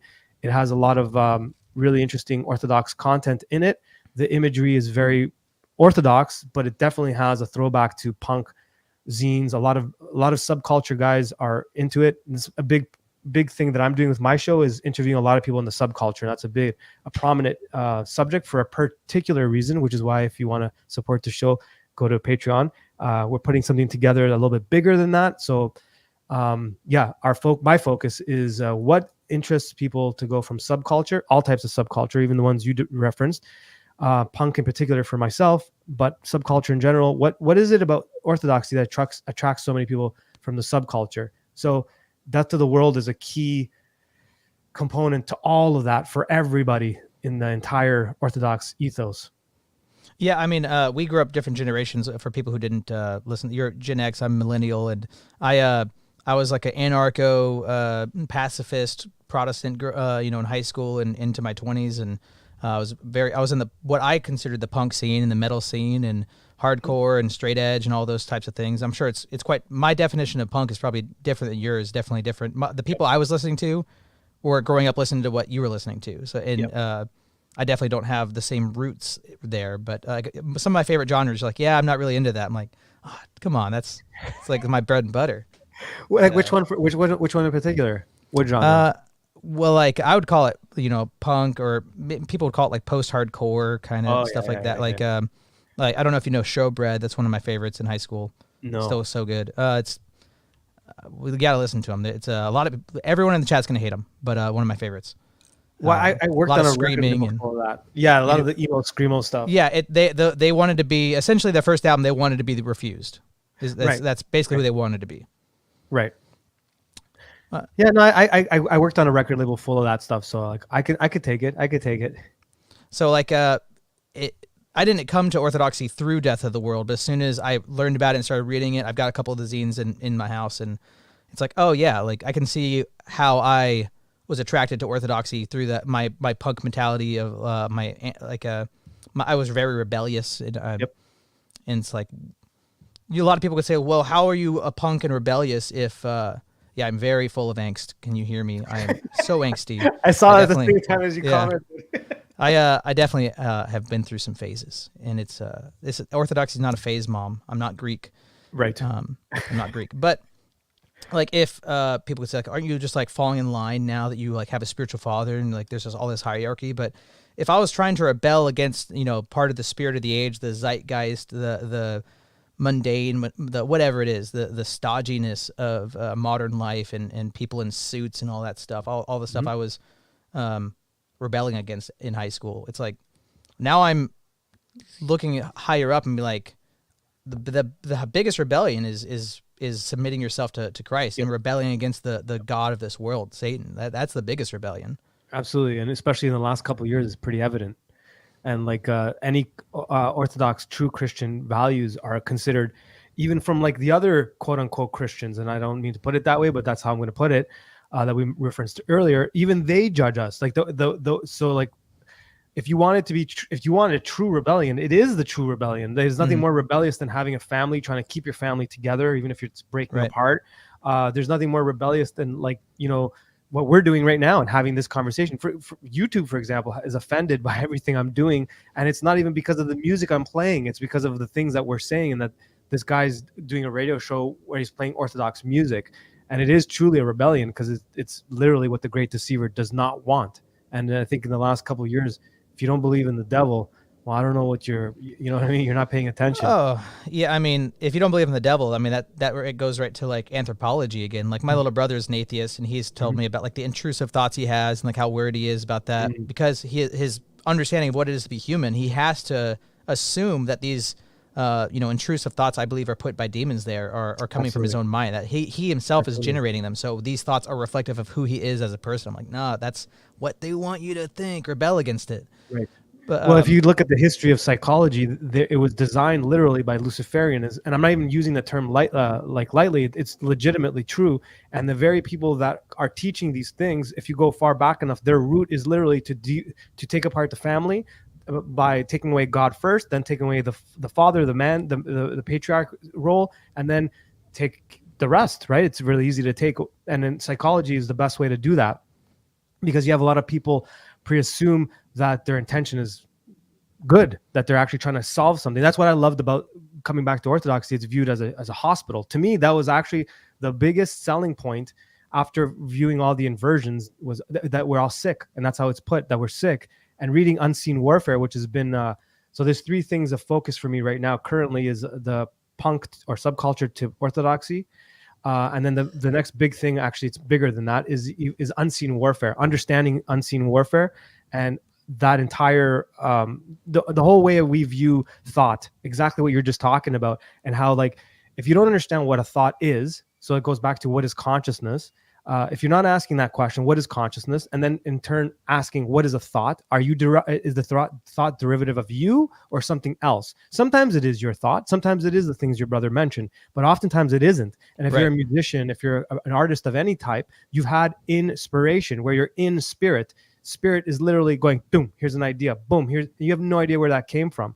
So if that's true, And that's very easy for a new age or for even him. It'd have to be my subconscious, somewhere within me that came from. It can't. He doesn't think that it can come from the outside, right? Well, that's probably problematic because a lot of that consciousness studies comes from Carl Jung, and Carl Jung definitely had some not good intentions. Okay, cool. I was unemployed for a year, and I spent all my time at the reference library reading Carl Jung. This is way, way back in the day, and a lot of his books are about Hermeticism, the occult, and this and that. And that entire concept and idea of what the subconscious is with when you remove God is problematic because you don't have the person in the driver's seat anymore. You put yourself in the driver's seat and you pre-assume you understand what's going on, and that's dangerous. So when someone says that to me, I'm like, well, you need to look at the history of how that was defined. You were talking about the importance of words earlier. The importance of words are important, but the importance of ideas are also important. Who came up with this idea and why? What was their intention? Right. Words are like the vehicle of how the idea is committed or transmitted from one person to the other. The word is how you get that idea across. Absolutely. Sorry, I went on a rant there, but you got me on some subjects I love talking about. Trying to bring it back a little bit to earlier. Yes, you mentioned, trying to remember how it was phrased, but basically like we're talking about rebelling and we're talking about the subculture punk and all that. Like, what has been your experience, probably especially since 2020, with seeing people in the subculture who you thought were like truth seekers? They had this anti-authoritarian, whatever. They had the punk spirit of rebellion in a good sense. But you've seen them. Did you see a lot of people sell out, or I'm rebelling by promoting the official narrative? Mm-hmm. All right, like how have you seen that, and how's that played out in the last couple of years for you? Oh, it's been a problem. I did 2 streams on this subject. I had a couple of musicians join me in this conversation. Yeah, it was disheartening. There's certain artists, and that was one of the things we talked about, that I can't listen to anymore at all. Like I just can't stomach them. And there's just because of like the rupture in moral or like integrity. Yeah. Well, let me draw a line between the two. There's a difference between people that didn't really know, like they thought they were doing the right thing. And I'm not just talking about the injections and all that stuff. Their intentions, it was back to what we were talking about with the Protestant and Roman Catholic thing. There's a lot of well-meaning people out there that just don't know, right? They just don't know. And then if they apologize, or if they somehow ask for, like, just admit that they made a mistake, that goes a long way for me. So for example, like even like someone like Eric Clapton, who took the shots and then he said, okay, this is not good for you, and then actually said something publicly. I respect that. I'm not a huge Clapton fan, but I became one. You know what I'm saying? That kind of thing. Right. So there are some artists and musicians that took whatever precautions they thought were precautions, not knowing any better, but they weren't really preaching it. Like they're like, yeah, we would rather you take the shot, but you can still come to our show. That person, I'm trying to have, some Christian feelings towards those people. It was tough because I came from Toronto, which was a big, big, bad place for all that stuff. But then there's I imagine like, so. Oh, it was horrible, man. And it was like, and there's people like Rage Against the Machine who clearly, like, everyone uses that example, but like it is the best example. What machine are they raging against? Right, it's ridiculous. They were Rage always for the machine. 100%. And like they were always a joke to me after a certain point in my life. But then this was like really ridiculous. Or like Bruce Springsteen. I can't listen to Springsteen no more. Not that I was a massive Springsteen fan, but some of his early work was great. I can't. It's just like you hear it and like that, just that association, that bad taste in your mouth, to something like. Yeah, it's a commercial. Like those guys are commercials to me. Like they not like they're commercials they sold out. No, literally, like if someone made a mistake and they just did it, but they didn't go out publicizing it, that's one thing. Everyone has to do whatever they have to do, and who am I to judge you? But if that's bullshit and you're taking money for doing that, and your career is being, Eddie Vedder is a good example. Screw you, dude. Like I like, what are you talking about? Like, first of all, abortion. He's writing it all over his arm when we were kids, and like all these things, and now he's like doing festivals and shows for taking the shot. That's too far, dude. So to answer your question, yeah, it really, for me, punk was never not just a sound. It was like an attitude. Yeah, it was a way of living. Always. First and foremost, like there's some musicians I would put as punk before people would put some punks in that position. So to me, that distinction was clear. You saw who was really like, asking the right questions, pushing back in the right way, and others that just bent over. And yeah, it has changed how I view music. It has changed how I look at people. My entire music scene in Toronto completely collapsed. Everyone was with the narrative. There was only 4 of us in the entire scene that I know of that were like, no, we're not doing this. So I mean, like we would try to set up band practice, and they'd be like social distancing and wear masks and wearing a Oh my park. I'm like, gosh. dude, I ain't doing this, man. Are you kidding me? I ain't doing this. Several people want to make it known that you have a very good and cool hat. Just want you to know. Oh, thanks. Out of nowhere. Just that's like the third time I've seen that. Well, a parallel question. Could you watch Bill Cosby's comedy? Great question. That's a good question. He was in a lot of ways, he did a lot of good work. I think he was pretty funny, but so many people are like, I listen to it and I can't laugh, and it's just the buzzing in my head of what this man did. Yeah, someone just threw in Maynard and Primus. Yeah, I want to riff on that too in a second. I want to say no, but when I do, like, you know what I'm saying? Like when I do watch his stuff, it still holds water, like the old stuff, the early stuff. Can I just take a quick sidestep and make a distinction? So there's the JFK effect. I call it the JFK effect. There are artists, musicians, comedians, actors, whatever, who got into the industry and they were, they sold their soul to the devil. Let's say whatever way you want to take that, right? So and then they kind of figure it out towards the end, and then they try to do something about it and make things right. That person I respect. So I believe JFK was like that.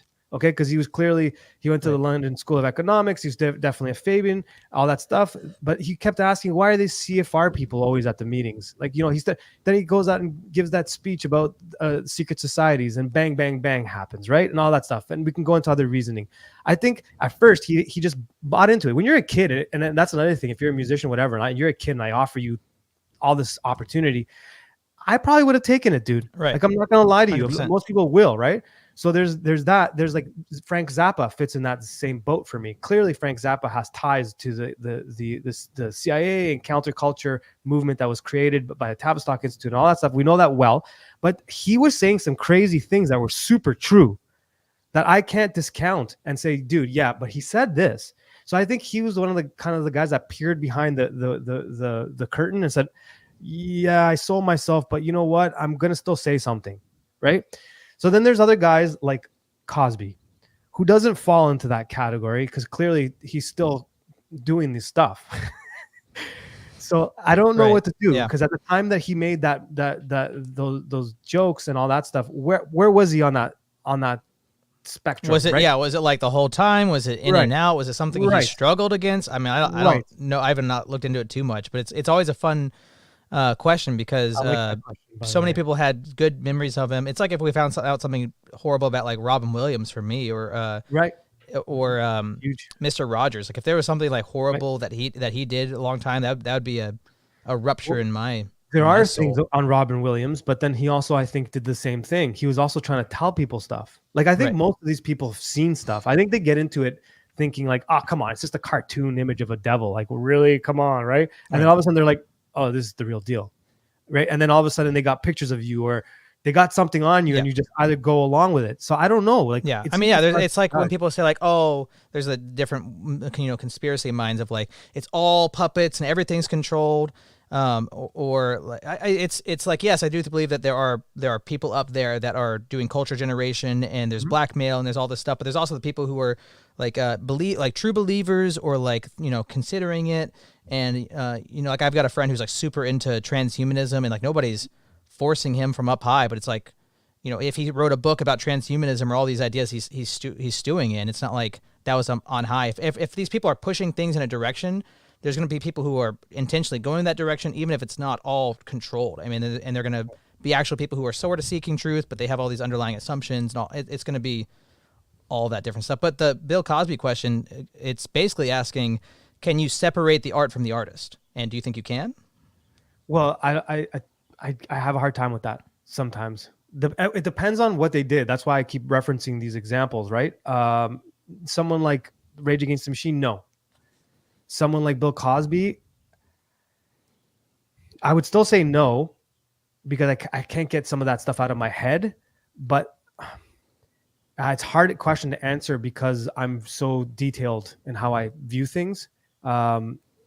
there is a distinction between Rage Against the Machine and Bill Cosby. And the distinction for me is, I think Rage Against the Machine, from the onset, from the beginning, they were going along with the bullshit. That's what I think personally, because like right down from like having Noam Chomsky and all this stuff, it was clear that they were trying to shove communism down our throats, for sure, at my generation, 100%. Someone like Bill Cosby, I don't know at what point they got him. Do you know what I'm saying? They definitely got him. At what point did they get him? I don't know. So that's why I struggle with it. But overall, if I had to answer the question right away, which I do, obviously you asked it. I don't think I have a hard time separating the artist from the art oftentimes in any question like this I have, because it's hard to do that. I think one and the other, they both go hand in hand. Me judging is the part I'm trying to struggle with. Where do I stop? Where am I judging too much? And like, who am I to judge? That's the part I struggle with more. Discernment versus condemnation and judgment. Right. I mean, yeah, they're all, it's like the royal path, like my spiritual father telling me, don't pray, don't wear your prayer rope in public as like ornamentation. And he tells me, I used to just like carry it on my wrist all the time, and I would just like start doing it. It was like, even if you're not intentionally doing that, like, is it ornamentation? So it's exactly, even if you're doing it unconsciously, like being able to look at it and go, well, maybe that's that practice that I wasn't intending to, draw attention to myself or whatever. It's just, I'd never had a prayer rope, and now I do, and I want to use it and all that. So, I do want to read this super chat from Christopher at $13. He said, "Gotta bless," and I'll also read out his chat here. Y'all got to check out Pythagoras, the Praying Mantis, awesome Christian truther lyricist, changed the tape records. Have you heard of Pythagoras, the Praying Mantis? I have not. No, I'll have to check I'm him gonna definitely check it out for sure. Bill Cosby was controllable because of his sins. That's how it works. Yeah, I mean, if you have a single rupture in your hole, then they can take you down or keep you afloat because they're the ones plugging up the hole, right? And they can always, now they have control. Definitely. Oh, Daniel, that guy's he just recently started following me. Oh, nice. Hey, Daniel, how you doing? How you doing, dude? No, definitely. I don't know. How about you? Can you separate the artist from the art? It's like a lot of it it's like the story, of like how my experience of the art or the artist. Like if it's just like my friend playing an album, like we're driving down the road and I'm listening to his music, I'm listening into it, trying to experience it for what it is, but sometimes it could even just be like, this sounds so much like this other band. Like I bet that's like an influence. It just, it's like, even just like, I watched the recent Dune movie, Dune 2, and I felt like as soon as halfway through the movie, I was like, I got to watch this a second time because I've read all the books. I've read the first one twice. And it's like, I know I'm just looking at this as like, oh, this is a change. Oh, that's a change. Oh, I'm too book brain about it right now. So, I mean, anytime you're experiencing the art, it's always trying to, like get the things I like to always give a movie or an album like my full attention and try to experience it for what it is and give it the benefit of the doubt. Like I never walk into a movie usually like, oh, I hate this movie from the beginning. I hate it's usually like I give this movie as many chances, even if it's like 30 minutes in, I'm like, well, it could get better. Let's not like, let's not be disheartened. But there's a certain point I'm like, yeah, this movie is not good. I don't like this main character and I kind of want him to die now. And yeah, I'm not on his side anymore, but I don't go into a movie like that. I don't go into it. But with like moral failings of like separating the art from the artist, sometimes it can be like recently I tried to push through that a little bit. There was a book I read from an Orthodox author, and I had pretty bad taste in my mouth about her. It wasn't necessarily anything theological that she was saying. I think she's knowledgeable and all that. But back in 2020, I found out about her because I knew somebody who was pretty ecumenist and perennialist and was very on board with the official narrative and was trying to get me on board and was just sending me all of this author's stuff. And might even be like guilty through association with this author. But this person was using her as a tool to get me to become a ecumenist. And I recently read her book because I was like, every time I see that name, I just have this bad negative association. Like, part of why I'm reading this is I read it for Lent. It was like, even if let's see if I can just hear this person out and separate it and get through that blockage or whatever it is. And there was definitely times listening to him like, I think you're kind of full of shit. But and maybe you are, but I actually learned a lot of stuff. I learned some cool facts about different saints and I didn't necessarily even like, again, it wasn't like theological, but it was like, I just don't know if I can trust this person that was so on board with the official narrative and didn't seem to have discernment when, push came to shove. Yep. That's a big one. What happened the last couple of years is definitely a litmus test. Women outside the kitchen and you listen to her? That's pretty good. Thank you, Logan. Somebody did ask, what's with the spoon? Oh, nice. I rarely get that question. I just started using it in my, like, whenever I have those little clip mics, those lavalier mics, and I go for a walk, and I just put it to the spoon, and I just started doing that. And then all of a sudden, my nephew's like, "Oh, it's like you're spoon feeding people information." So then I always, like, even my old videos that I did like 15 years ago, or whatever, I'd have random things in the background. That's just more for me, and that's one of those random things in the background just for me. And once in a while, someone will ask. Yeah, it's hidden in plain sight. Like, wait a second. Right. That's right. That's another reason I always like to do that, hidden in plain sight. So, I mean, I've got other. I don't know how much time do you have? I didn't even ask that. Yeah, we can keep going for a bit. No problem. At least half an hour, 40 minutes. It's up to you. Cool. So, is there any place you want to take it? Because I've got other, prompts to make sure the flow keeps going. Is there any place you want to take it? Bring it back to anything? I know we went down a bunch of different rabbit trails. Well, I did want to ask you a couple questions, if that's okay. Yeah, that's fine. So comedian. I think comedy is an interesting art. It's hard. It's probably one of the hardest, I think, I'd have to say. I mean, there's different elements of hard, but I think it's challenging. It's like, because it's kind of like being a monk, if I could compare it to, because you're up there alone. And when you fail, you fail. Like when you're a musician and you bomb, like when you're with a guitar and you suck, people still give you a little bit of love. You know what I mean? Yeah. Like there's something especially if there. they're not musicians. They're like, wow, man, you're playing that way better than I can. Right. But when you're up there doing comedy, it's hard, dude. So let's be honest. I mean, at least the way I see it, swearing, being crude is an easy form of comedy to some degree. That's why I very, like I said the S word a minute ago, but that's probably like the third time I've cussed on this channel awesome. Since I started up. I definitely do. There is some cussing in my life, but I look at it as I love Robin Williams. I think he's better in movies than he is on stage. I've tried to listen to some of his stand up, but it just feels like there are times where it's like, just saying the B word at the right time is the most hilarious thing. Yeah, but it definitely can be a crutch, and I think it's more of a challenge. I love doing stuff on hard mode, like to be funny without swearing, without the like, oh yeah, he said that no word that was really fun. But like a no word isn't a joke in itself. I mean, it can really like lend a nice punch, a jab, but Manuel says no cussing. I haven't done stand up. I have actually written stand up before and written jokes, but they've never come to light. And me and my friend, I had a friend in high school. We were always like, dude, we could do this. Let's go do it. Let's go to an open mic night. And we'd egg each other on, and it never happened. But yeah, it's tough, dude. It's really tough. So then what kind of like, so the question I was going to ask is like, how do you determine what's funny without going to like easy stuff? Because like why I mentioned it, it's kind of like an MC trying to freestyle. They'll go yo. That's like their kind of break to like catch up, right? So like when you swear in comedy, I always viewed it as like your yo moment where you kind of like bring things back. So what do you use? Because everyone has to have something where they kind of like, when you don't have anything to say, what do you do? Lately, because I've been doing these streams, and I want to do more that are just like straight up comedy streams. I did one where it's like, I'm basically putting on a character, this is alternate universe Westford, and I'm just going to stay within that character and do a bit.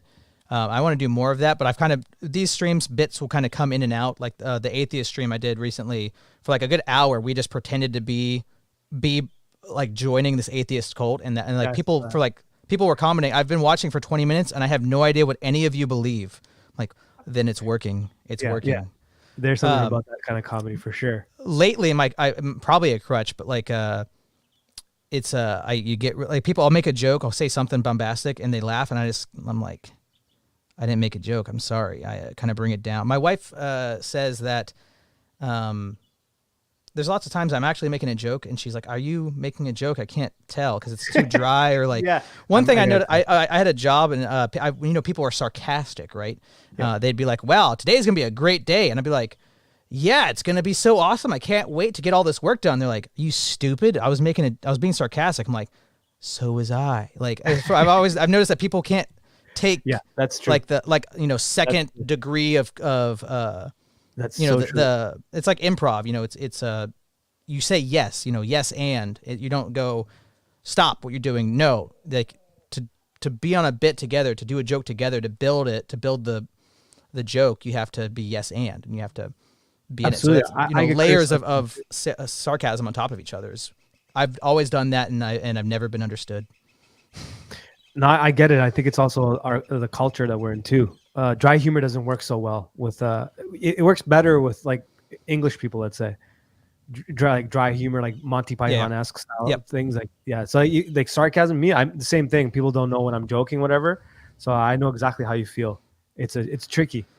So I've been doing you mentioned in my atheist videos earlier and like my shorts, and I will allow myself a little bit of sass, just a dash of sass in my comments because I'm still doing the bit. I tell people all the time you should probably reread the title, which is If Christians Argue Like Atheists. That's what I'm doing in these comments. I'm still pretending to be that. So let me show you this. So I'm always making jokes, and I've come to the point where I don't even read a lot of these comments on my videos because it's kind of tiresome.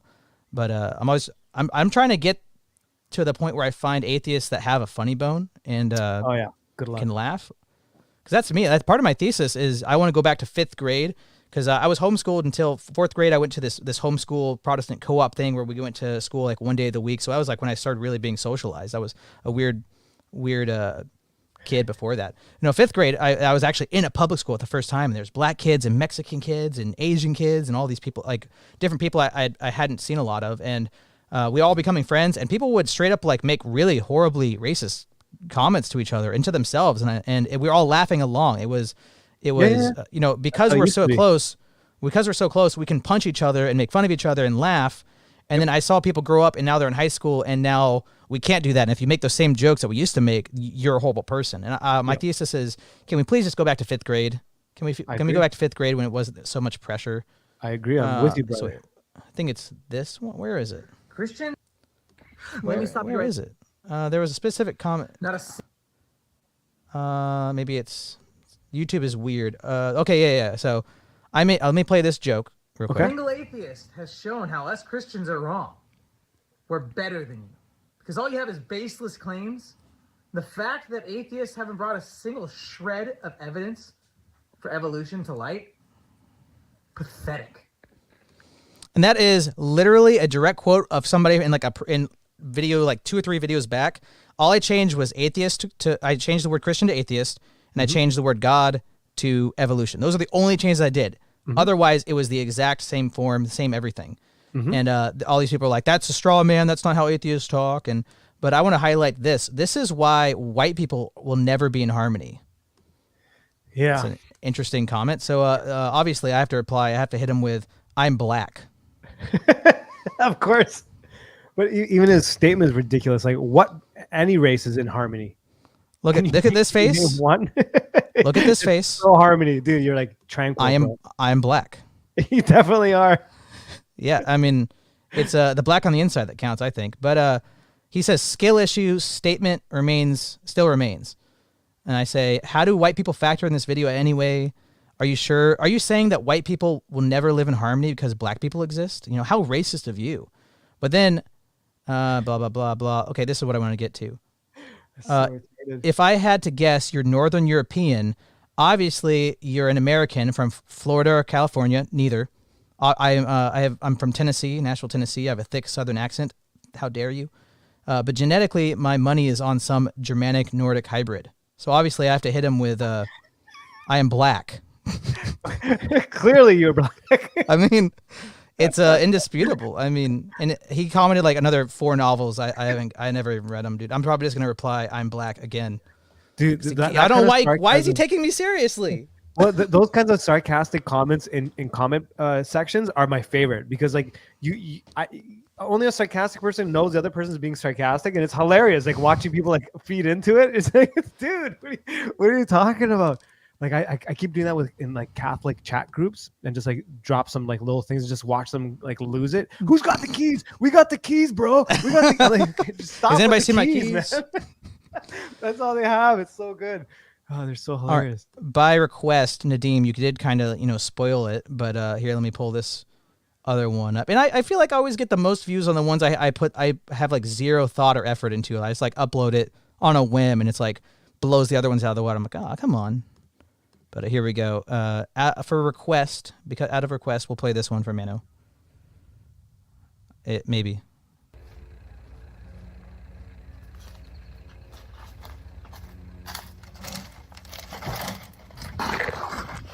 That's it. Obviously, that's all you need. The thesis was obviously word vomit. A lot of people in the almost all of those videos I have, because I'm listening to debates, or I've grown up with atheists. I've seen them all over the place. So I know how they think, and I know their arguments, and I see them all the time. I always have like a reference, like, okay, I'm just going to take this thing I always hear atheists say, or even a direct quote or a direct comment, and I'm going to recontextualize it, flip the script. And everybody accuses me of straw manning and all this stuff. But it's funny that they call it straw manning when it's that one way, but they don't do it on the other side. I mean, like when you take an average Orthodox Christian, yeah, we have a lot of similarities in beliefs. Like I could throw out 5 or 6 subjects. I'm sure we'll agree just because we're Orthodox Christian. But when on their end of things, okay, they're like, if someone's woke, they're most likely bought into the whole ideology of like what happened with the narrative in terms of vaccines and masks and all that stuff. I don't know if I'm supposed to be saying that here, but you know what I'm saying? Like there's a good chance that if you bought into this malakia, you bought into other malakias, and everybody has like these and atheists fit in that category. Like they're always there. They have no arguments. Right. And when you ask for evidence, they change the subject or they straw man you. And then when you steel man them and say, I think you're saying this, is that what you're saying? Yes, that's what I'm saying. When I'm like, can you give me some evidence? Well, why do you have to play these philosophical games? Why do you have to go into word salad? Oh, we got a pre-supper here. Right. All that stuff. None of that is an argument. Saying that you don't like my argument isn't saying what's wrong with my argument. Exactly. It's ridiculous. There's all these issues. But did I answer your question? My question? Yeah, you totally did. Okay, cool. I was looking for a conversation, which we got. Cool. Oftentimes that's how I ask questions, and I always like try to like get conversations out of it. So you nailed it. It was great. Cool. So I mean that's maybe like what's the line for an Orthodox in comedy? Like I don't know what that is. You said I haven't crossed the line yet. I definitely think, especially comedy, is about like telling the truth, and I think that if Orthodoxy really is the one true faith, it is the objective reality we're all looking for, then nobody should have more truth than us. So we should be the most hilarious. I mean, this logically follows to me. But where the line is and what's overstepping, I'm always asking myself that. And part of me would like to find it because I want to, keep developing myself and challenging myself. But if I do something that's like what we showed earlier with art that I'm like, I don't know about this. I mean, I'll totally own it, and I'll be like, yep, okay, cool. Thanks for calling me out. I found the line. I stepped over it. I don't want to do that. But part of comedy is transgressing a little bit. I think, but to me, it's pushing. Like it's pushing that line. You have to. I mean, it's actually the role of musicians, comedians, and actors is to do that. You have to do that. If you don't do that, you're not doing your job. Like I definitely strongly believe that. It doesn't mean that you have to write like, really edgy comedy or really edgy. What was that guy's name? He was the most sarcastic, most dry. He had long hair, bald. Steven, what's the comedian? Stevens. I can't remember his name now. Chat? Oh man, he's hilarious. Like he has and he also has one-liners, which are the hardest jokes to make funny. And I can't remember his name, but anyways, he like keeps it. Yes, right. That's right. He says right. That is his name. Stephen Wright. That's his name. That someone put it in the chat. I'm like, right. Yeah, that's right. But yeah, he's hilarious. And the way he delivers his comedy sketches, only he can do it because it's like if you told that joke or I told that, it wouldn't be funny. But that guy's hilarious, and he kind of like he does push without having to like get crude about it.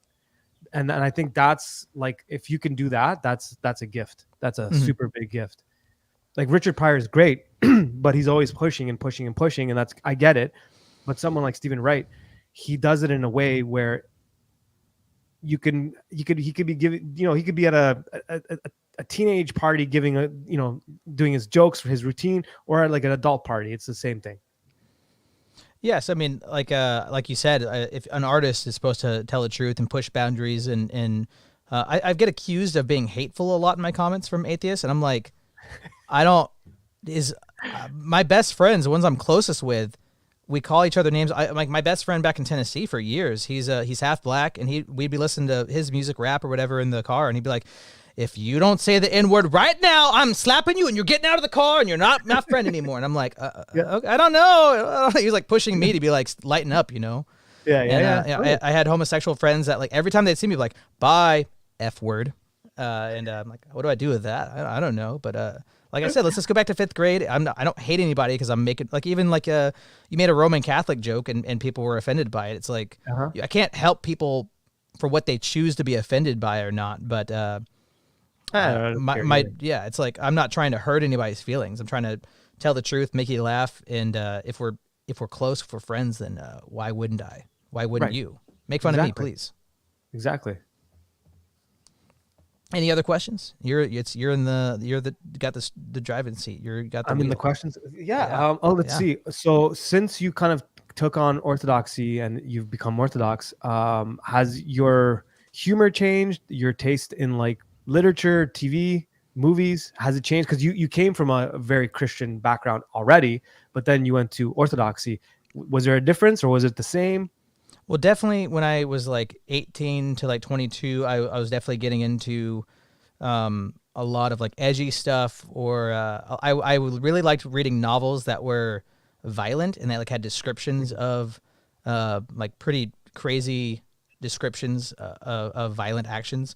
And not because like I was interested in that or anything, but it was like I read a book not even knowing that was in it, and it had such a like potent, like visceral reaction to me because like a main character that anyways a main character was being killed, and it like described it all and was like heart-wrenching to me. So I kind of started looking for that stuff and watching a bunch of stuff that was pretty degen. And when I tried to go back to the stuff that I liked 8 years ago or whatever, like I couldn't have even told you that it said the F word every 3 seconds. Like if somebody had asked, if I was like, oh, I can show my Protestant friend or my mom something, and I probably wouldn't have even recognized all the degeneracy and stuff. And now it's like, true. It does affect me a bit more, I would say, just like the, whatever the depravity, but I'm able to look at it and I recognize it. I have that discernment now that I used to did not have. And I'm not like the same sheltered kid that I was growing up, where it's like just heart. Oh my gosh, like something's wrong, I'm gonna get in trouble. But it's like, okay, I can look at this and differentiate like the art. How's this making me feel? Is this good for my noose? Maybe something's not. But I talk to my spiritual father, and he'll be like, oh yeah, I watched that movie. I love that movie. I'm like, I wouldn't have guessed that. That's wild. It's just like, it's so true. It's so true. So it's like, I'm not a monk, so I am living in the world, and I don't think there's anything wrong necessarily with watching movies. I've been repping this movie a lot. I want to show you this trailer now that we're talking like Orthodox art and where's the line and stuff. I sent this to a catechumen friend I have, and he was like, "Is this blasphemous?" And I was like, "Oh, I mean, I don't think so." But sinuga ma ei tule mitte kuhugi. See meeldis mulle rohkem sellisena, nagu sa olid. Milline ma olin?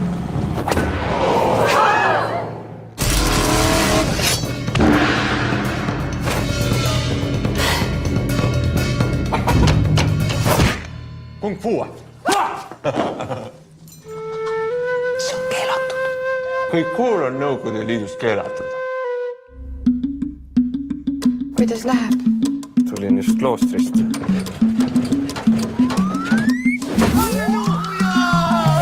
Ma olen munk.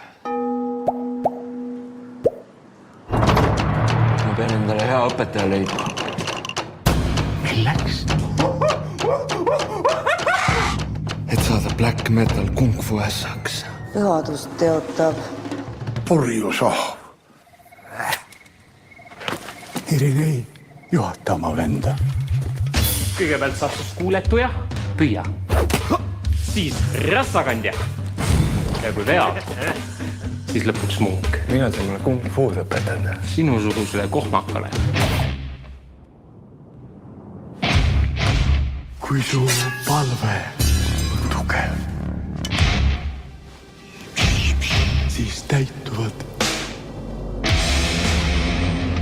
kõige salajasemad soovid.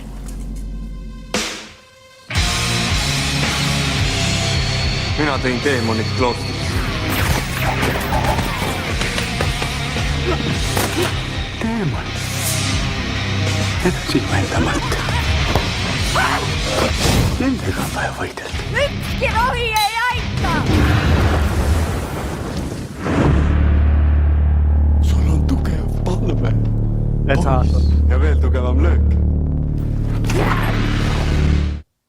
It's like you showed that at in one of your other live streams. I think it was the atheist one. I saw that. I loved the trailer because it reminded me of if Quentin Tarantino and Wes Anderson got together in Russia to make a movie, that's the movie they'd make. Yeah, with Gogo Bordello in the background. Although I can't listen to them anymore. But anyways, that's a different story. But to me,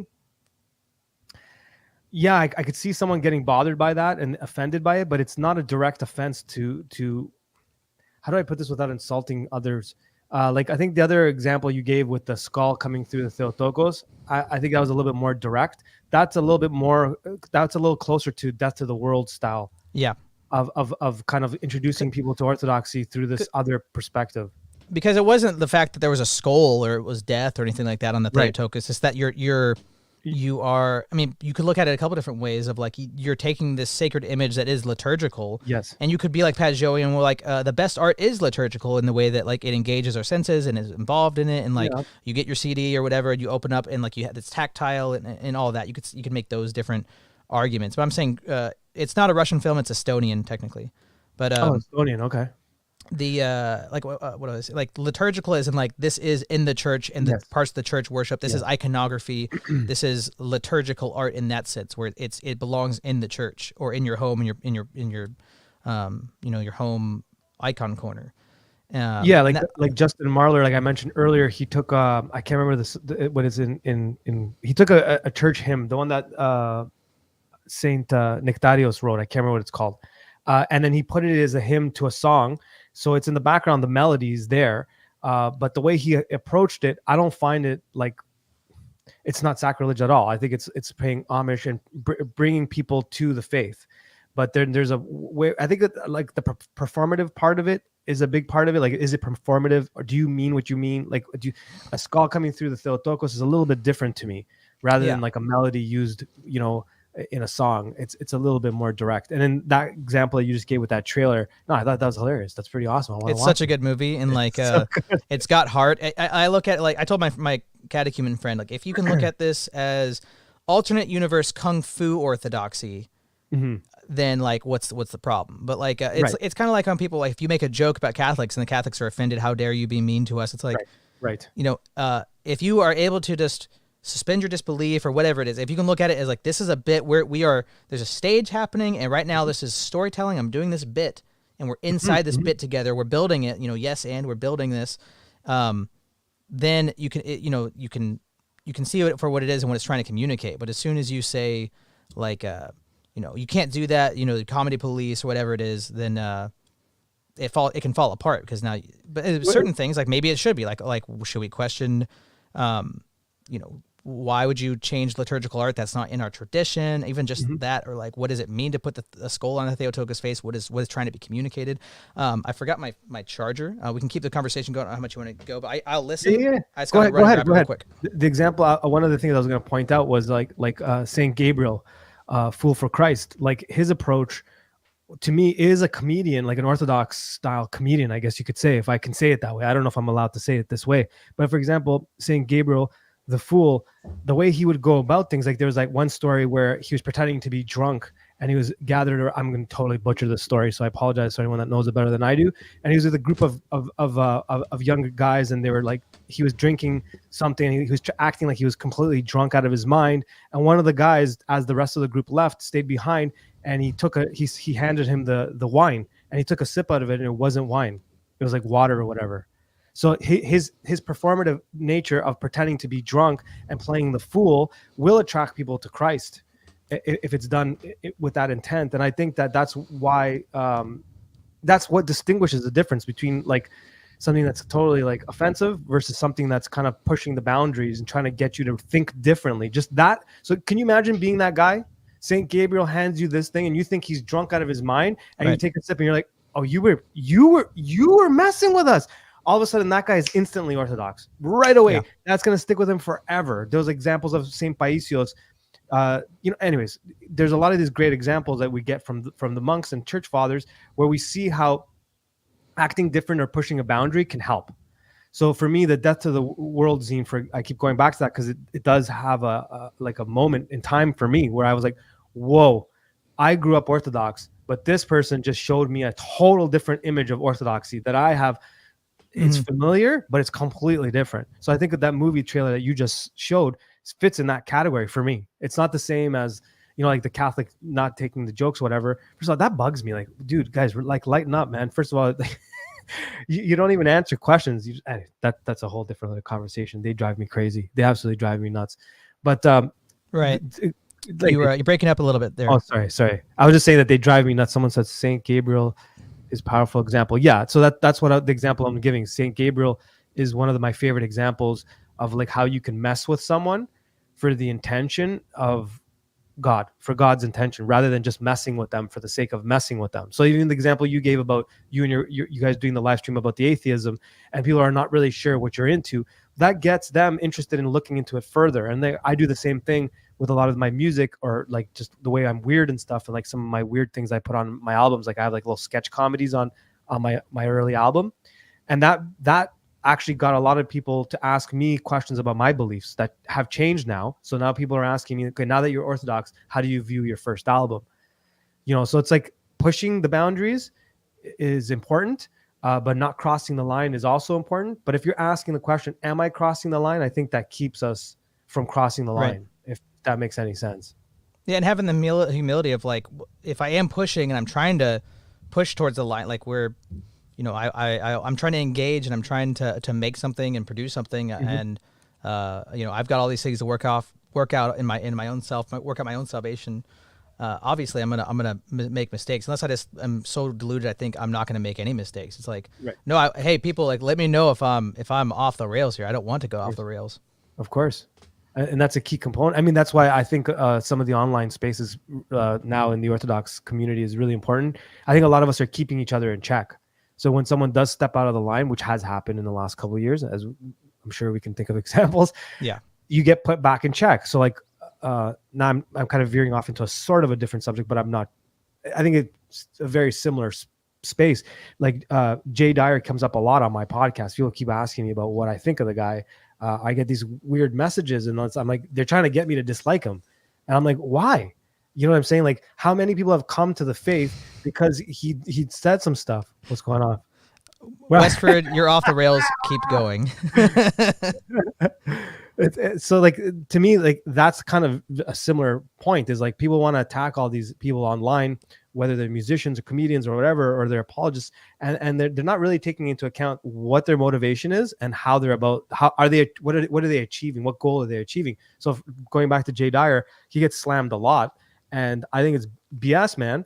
Like, it's not looking at the context, not looking at like what, like if he's in a debate setting where there's rhetoric happening, it's like combat with your words and your ideas. And even if he's being mean or whatever, it's like, that's rhetoric. If you can, but also he's not, if you can push, mean. Well, yeah, but like, let's just grant, even if he is mean, sure. Like if in a debate setting where you're battling ideas, it can just be a rhetorical tool to be like, let's see if I can make you uncomfortable. Let's see if I can push you and make you mess up. And like, we're battling ideas. Even if he is being mean, there's a difference between like ad hominem is like, you're wrong because you're dumb or whatever it is. But saying like, this is why your argument's fallacious, doesn't make any sense. These are all the bullet points of what's wrong with it, and you're retarded. That's different than. It is different. And also the thing is, people keep forgetting that the first how many hundreds of years the church fathers, all they did was apologetics. All they did was debate with each other. And if people got slapped in front of us, you know what I mean? Like, so this is like a part of the job. And the most important part is that I have seen a difference in him. over the last couple of years. You could see that he's taking this he's being responsible. You know what I'm saying? And I think that should not be overlooked. That should be completely considered and understood. So there's many of these people. I get these weird messages from people about like trying to hate this guy, or Andrew Wilson is another one. I'm like, why would I hate Andrew Wilson? Like, I think he's doing a great service. I don't want to be out there doing that. That's not my cup of tea. But thank God, you could look at him as like an Orthodox, like late night show host, or like like a Letterman or something. Like, yeah, I mean, well, he's, it's after hours. He's got a potty mouth. He's drinking. He's cussing. He's smoking. It's like, okay. I mean, what's wrong with guys doing that and hanging out or whatever? I mean, like, is it bad because he's not a Christian? He's Orthodox. It's like he shouldn't be. It's like, I don't know. Why are you policing everybody? People's take on Christianity, even mine, coming back into this, I didn't realize how much Protestantism and Roman Catholicism had actually filtered my view of what Christianity is. When I came back to Orthodoxy is when I realized, whoa, wait a minute, we can fight back. Wait a minute. This is part of the thing. Wait a minute. God doesn't hate you and like judging you. He wants you to get better. These concepts are foreign to anyone that calls themselves Christian. So that this kindness BS, what are you talking about? Jesus literally overthrew tables, started calling people Satan and demons and stuff like that. He wasn't being nice. How was he nice? There's no nice things in there. Like, you know what I mean? It doesn't mean he doesn't just make there's discernment that he applies, but when you're looking at a jerk, you got to call the jerk a jerk. And if you don't do it, he's going to take advantage of someone else. And actually, your job is to call that person out. So when I see these it's not loving to like just to submit to somebody who's. You good? Internet crash? Oh, we're sorry. It's not loving to just like submit. Are we talking over each other? What's going on? Sorry, my internet. Sorry, Mexico. Okay. Okay, yeah, just Mexican problems, you guys. It's not loving to submit to somebody who's in error or affirm their error. Like my little brother, I bring this up a couple times, more than I was expecting to. My little brother wants me to call him my little sister. He's a troons and he thinks he's a woman and all that. And it's not. I don't think it's loving to do what I see as lying to him by affirming his delusion. So I am not going to do that because I think you have to have love in truth. And if I tell him something that sounds loving and it's affirming, or I'm just trying to support him, it's like, if that's not in truth, then it's not love. And if it's in truth and without love, then it's not love either, because I could really lay into him and try to force him to see what I don't, I send him stuff that I know he's going to like. And hey, check out this movie, this album. Hey man, I love you, miss you. I don't hate the guy at all. I mean, it breaks my heart to see where he's at. And if I hated him, I'd be like, good, go destroy yourself, go get on those hormones, go become infertile. Yeah. Like that's, if I hated him, that's what I would want. But how did I get here? How do I get back? No, I like where you're going. Because we're talking about like the comedy, art, humor, pushing the boundaries, and like being honest and fighting back, and apologetics and how that all fits together. Right, apologetics. And so and that is. It all fits together to me. Like whether it's apologetics or you're writing a song or you're making a joke, or whether you're Saint Gabriel, this behavior is it's not easy, and not everyone's rebellious that way, but that rebellion is required. And what you're doing with your younger brother, I think it is loving. It is loving, to be honest. I mean, as a father, when my kid's doing something dumb, I'm telling him that, dude, that's dumb. Like, don't do dumb things. Well, that's mean. It's how you said it. Don't tone police me. I'm your father. Like, straight up, that's a stupid thing to do. Don't just, you know what I mean? I love you. And I don't think you're a dummy. You're choosing to be, you are being dumb. You're not dumb. Exactly. And then God looks at us that same way, which takes us back to the beginning as to why I think clearing your noose and having a good understanding and control of yourself. What does your heart mean? How does that intertwine with the entire being that you are? How you view consciousness, how you view God, and how you view life will dictate the decisions you make. And repenting and asking for forgiveness is a key component. So how that ties in for me is being honest and raw with someone. If you incorporate all of what I just said, if you make a mistake, I'm pretty sure you're going to go tell your brother, hey, I'm sorry, I apologize, I made a mistake. You know what I'm saying? And that's part of being not a jerk, but being honest. Is like, right. That's why I can't person that's giving you help. I can't be loving to this person and have a relationship with them if I'm actively lying to them by affirming what I think is not true. Like I cannot be your brother. I cannot be loving. I cannot be in a relationship with you if I'm constantly lying to you. Exactly. exactly. But Sorry, with like we're talking about the apologetics earlier. Do you have anything to go there? I just wanted to go back again. Yeah, we can go back. No, I'm just saying. Sorry, my internet keeps chopping in and out. Apologies. Gotcha. So Yeah, I think sometimes that's when why I'm talking over you, that's what that is. It's not me trying to talk over you. Sorry about that. No, I got earlier. You were like your video and your audio was desynced for me, so it's a little bit of Mexican Wi-Fi happening. It totally is. There's people that I like. You could say like the royal path mindset of like falling victim to the temptation on the right. There's people that I've seen say Orthodox people that say, "Oh, apologetics, logical scholasticism, debates, all that stuff's Western. You shouldn't be doing apologetics. You shouldn't be trying to convince people with logic and rhetoric. That's Western." Can I just interrupt you right there? Yeah. That bugs me. First of all, let's make a distinction between what I mean by scholasticism, what I said earlier in the conversation, and what they're trying to say. Intelligence, studying, and being scholastic is not problematic. As you said earlier, it's when it becomes a faith, a religious, a dogma. When you're basing everything predominantly on what you can see rather than what you can feel, then it's a problem. When you're not taking into account things that you can't explain, like, for example, an idea popping in your head, when you leave that out and you only look at logical, you become so logical that you become illogical. That's what's meant by scholasticism. The Western version, the Latin church, right? As my grandfather would say, the Latins or the Papists, they took that approach. They wanted to sit down and really break down Aristotle and fit him into the concept of God. Whereas on the Eastern side, what we did is we kept the mystical. We allowed for that to be there. So we do account for scholasticism, but it's not the predominant ruling factor, and that's the distinction. Right. So I just wanted to throw that in there because that's a common thing people throw around, that words, not you, but others that are attacking people like you. Bill yeah, Hicks I mean, like I don't know how you can read Justin Martyr's apologies, right? Or you can read Against Heresies by Irenaeus. Like how and like what else are they doing other than using rhetoric and logic in argumentation? Exactly.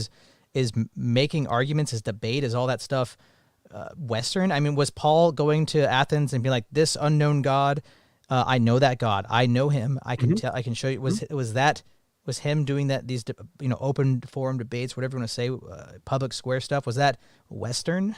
I think silly? The Western approach is they take like a judge right and wrong concept to how they try to jam everything into these two boxes, whereas we don't do that. So when we're practicing philosophy, we're not rambling off philosophically. Like, I mean, the early church fathers, they're actually participating in the philosophical process. They're playing with ideas and going back and forth. They're wrestling. They're debating. They're going back and forth, and they realize that that's the only way that truth will come through.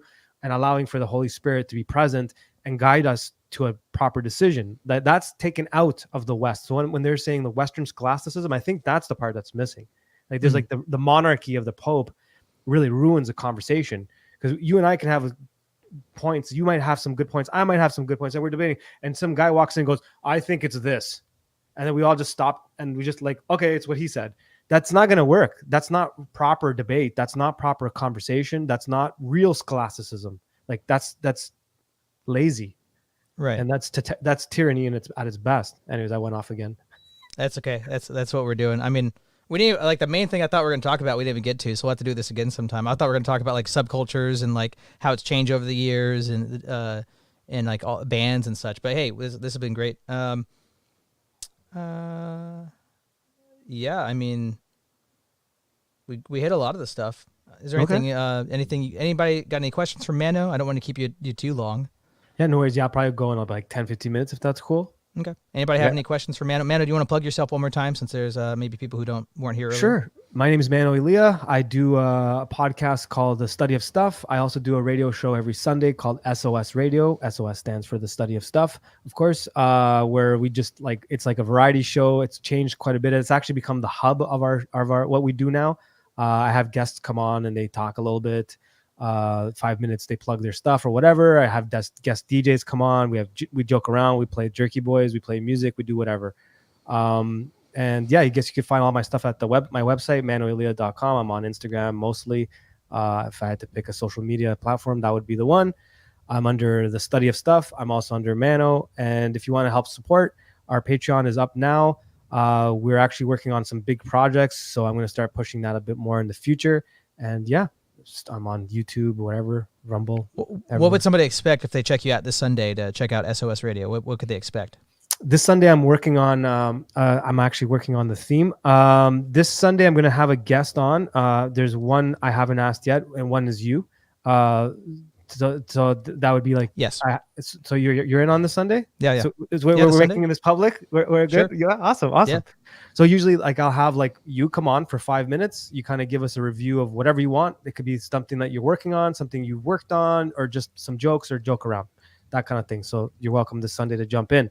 What can they expect? This week, I'm probably going to go a little bit reggae heavy. I'm not sure. Oftentimes, I kind of just do things on the spot.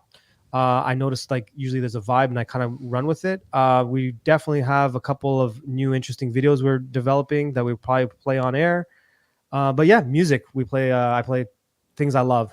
Soul, old school, rock and roll, punk, subculture music, a lot of reggae, hip hop, whatever. We all just is SOS on YouTube, Rumble? Where can they find you? Yes. YouTube and Rumble. We do both. We live stream YouTube, Rumble, and on Instagram as well. Okay. I want to read the super chat. I got super chat from Denise Marks. $20 for happy late birthday. God bless you and your family. Thank you. Thank you, Denise. Oh, happy birthday. Happy late birthday.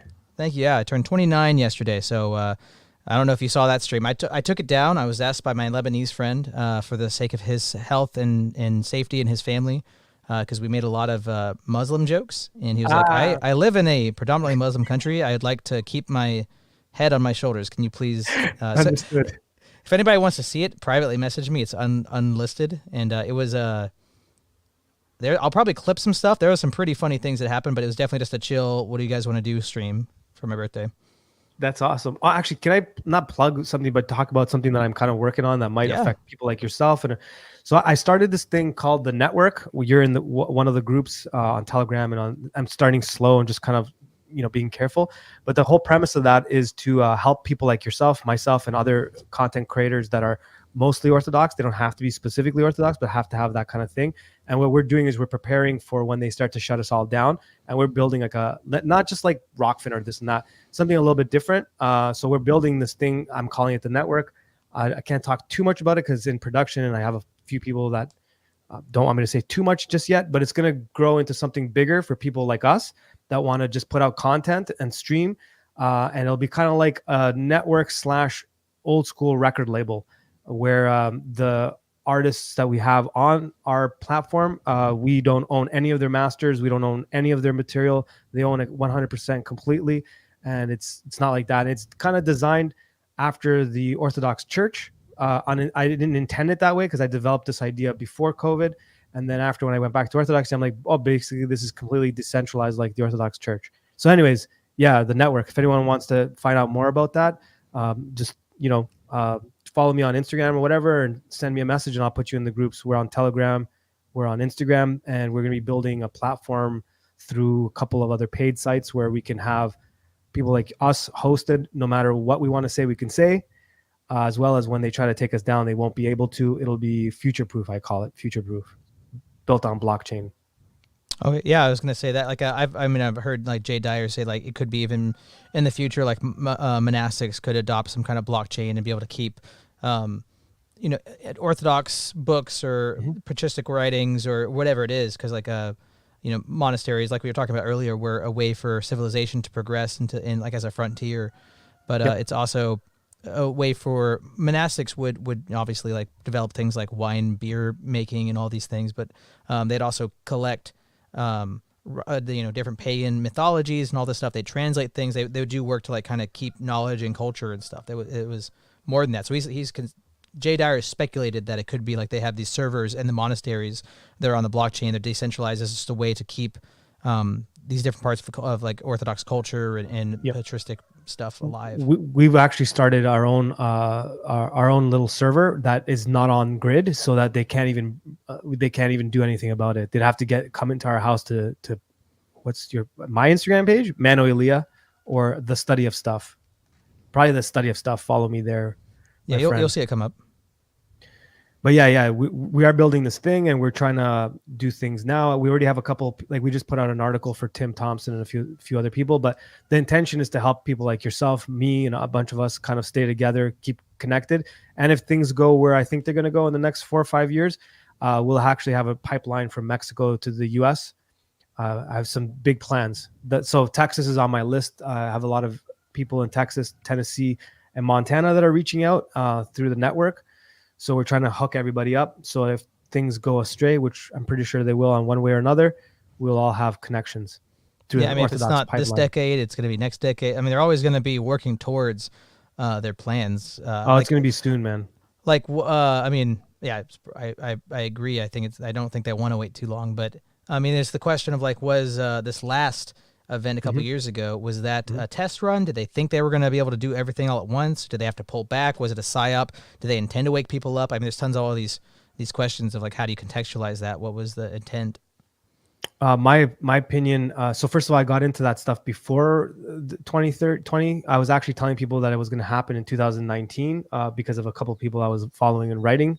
But it's exactly the same playbook that they did with SARS. I was in Toronto when they pulled that one and a few others. My opinion is twofold. One, this is a spiritual war, and then one, there's like the regular level conversation, which is like, you know, the sports and who do you vote for conversation, and there's like the spiritual level.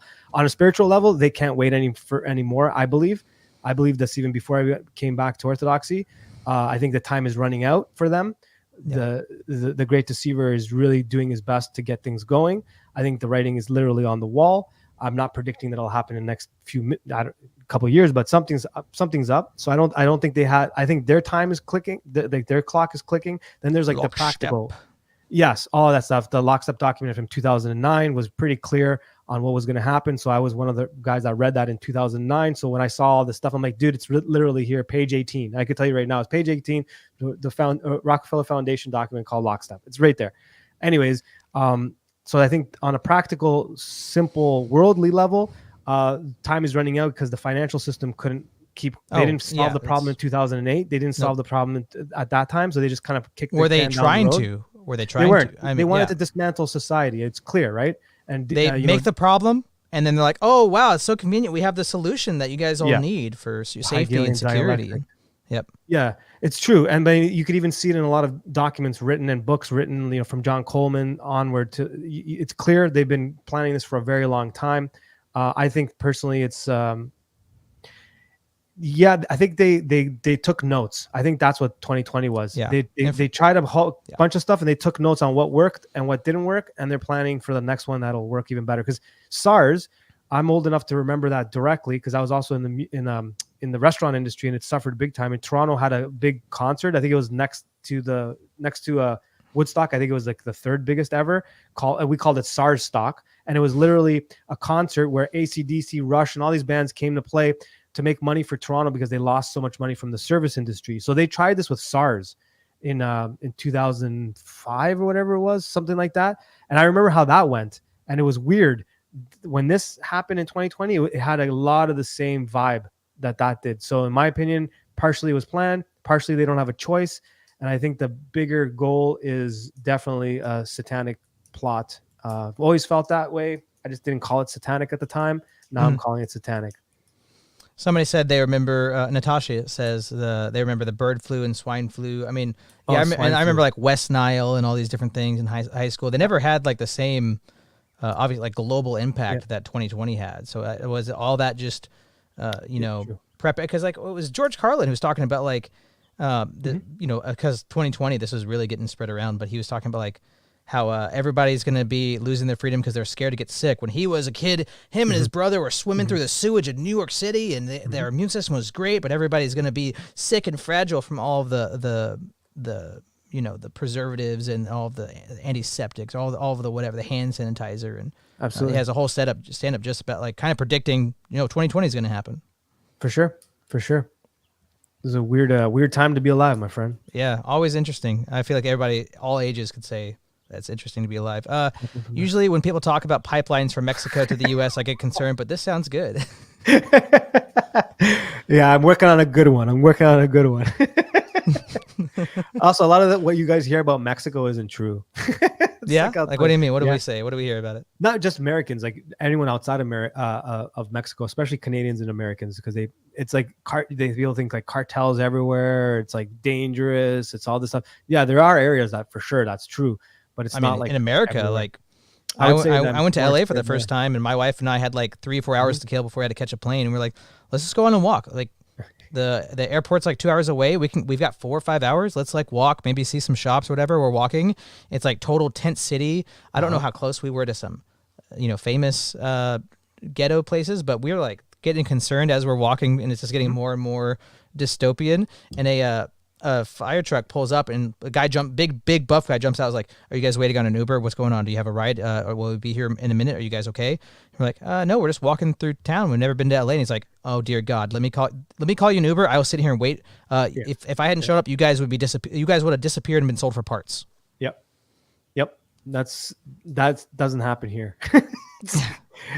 Well, here, like half of the reason why people are free here are because of the cartel. I'm not supporting the cartel in any which way. They do some horrible things, but in terms of like, and I'm not saying they're doing it out of the kindness of their heart, but they kind of need the people that are here, whether they're like the locals or the tourists or the expats. They need them for their economy to flow. So they're not going to be bugging you.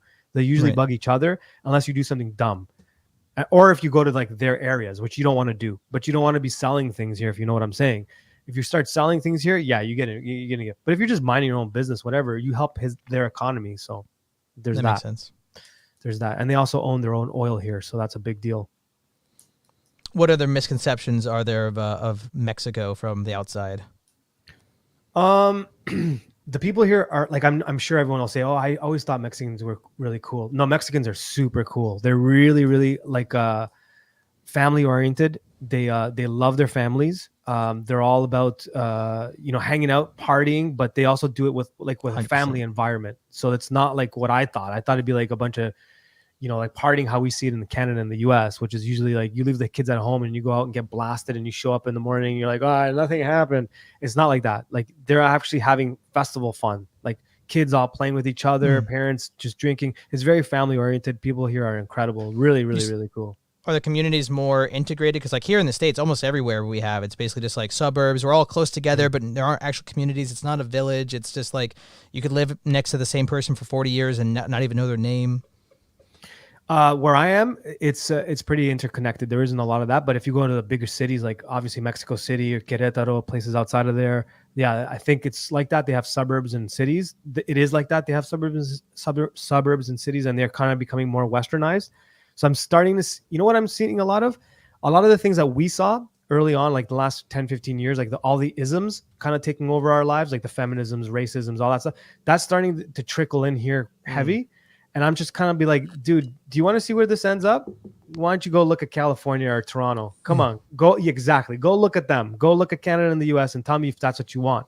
So that's something that's starting to seep in here, but family is so strong here. It's hard to take that away. Same with the currency. Like everyone uses bills here. Like cash is king here. Because of that, you can't really control them very well. Like you can't control Mexicans very well. Not as many paper trails and no paper trails at all. Dude, you could literally pull up with a car, go into a parking lot and start serving people food out of your car. Oh, no. Here, like kids, like 5-6-year-olds will get busted for doing lemonade stands without a permit. Exactly. And that's ridiculous here. Like I serve food in the streets before with my restaurant all the time. Whenever I hear like conservatives, conservanormies or whatever, talking about like America's the land of the free, I look around like, keep telling yourself that. That's gonna really help. That's What's your take on monarchy because I've mentioned that a couple times on podcasts and people lost their crap. Like I gave a speech at Anarchapulco, like a little anarcho-capitalist sort of thing, and they lost their minds when I said, okay, who's a monarchist here? And I had my hand up and everyone else had their hands down. I go, I bet I can convince you're gonna be a monarchist by the end of this conversation. And they finally did agree with me, but they lost their shit. So this is my patron saint. Yeah, okay. So you're good. Oh yeah, on board. I literally showed, what picture was it? I can't remember. Where is it? I took a picture of Tsar Nicholas. I don't think I can find it. I took a picture of him and I showed it to the hairdresser. It's like the second time I paid for a haircut since COVID. And I showed her a picture and she's like, how old are you in this picture? I'm like, this man's from like over like 100 years ago. And she's like, oh, he's like an old timey pioneer. Yeah, kind of. Wow, it's hilarious how people don't know their own history, man. It's crazy. Yeah, definitely monarchy. I mean, that was because I grew up in a conservative Protestant home. Like on the way to school, my dad be listening to O'Reilly and Sean Hannity and all these, boomer conservative radio host guys. So I was being inundated with that milieu. Sixth grade, I think, is when Obama was inaugurated. My dad, literally, the only time I've been to Washington, D.C. was my dad picked me up from middle school, and he was like, get in the car, we're going to D.C., there's a Tea Party rally. So we drove all night from Tennessee up there, and there was like a neo-Nazi rally like right before the Tea Party rally, and so I had all the talking points in my head about the conservative stuff, and I started to, I don't know, well, okay, I was definitely like pretty mainline Protestant. I had like strong faith, I had all my talking points, very intellectualism, and but I started to crumble in like the political. I started reading all these books and like listened to punk bands, and I started adopting all that. I was a self-proclaimed anarchist. I was a teetotaler, a straight edge. I was a pacifist. All these different things that I was going to punk shows like every weekend with my friends, spending all my money on all that stuff. Wanted to get tattooed up. I only got one tattoo. I had lip piercings. I had I was doing the whole thing, and was definitely pushing back against that.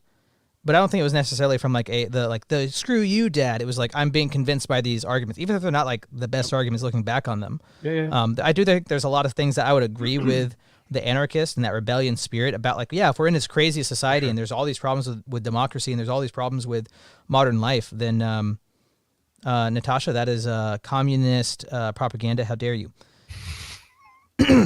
Then I mean, there's lots of sympathies I can have with an anarchist, even though monarchy is like literally the other side of the entire spectrum. You can't really get much further from anarchy and monarchy, pretty much. But and then I started deconstructing my Protestantism, and then I definitely started swinging pendulum to the left, and like everything became in question for me.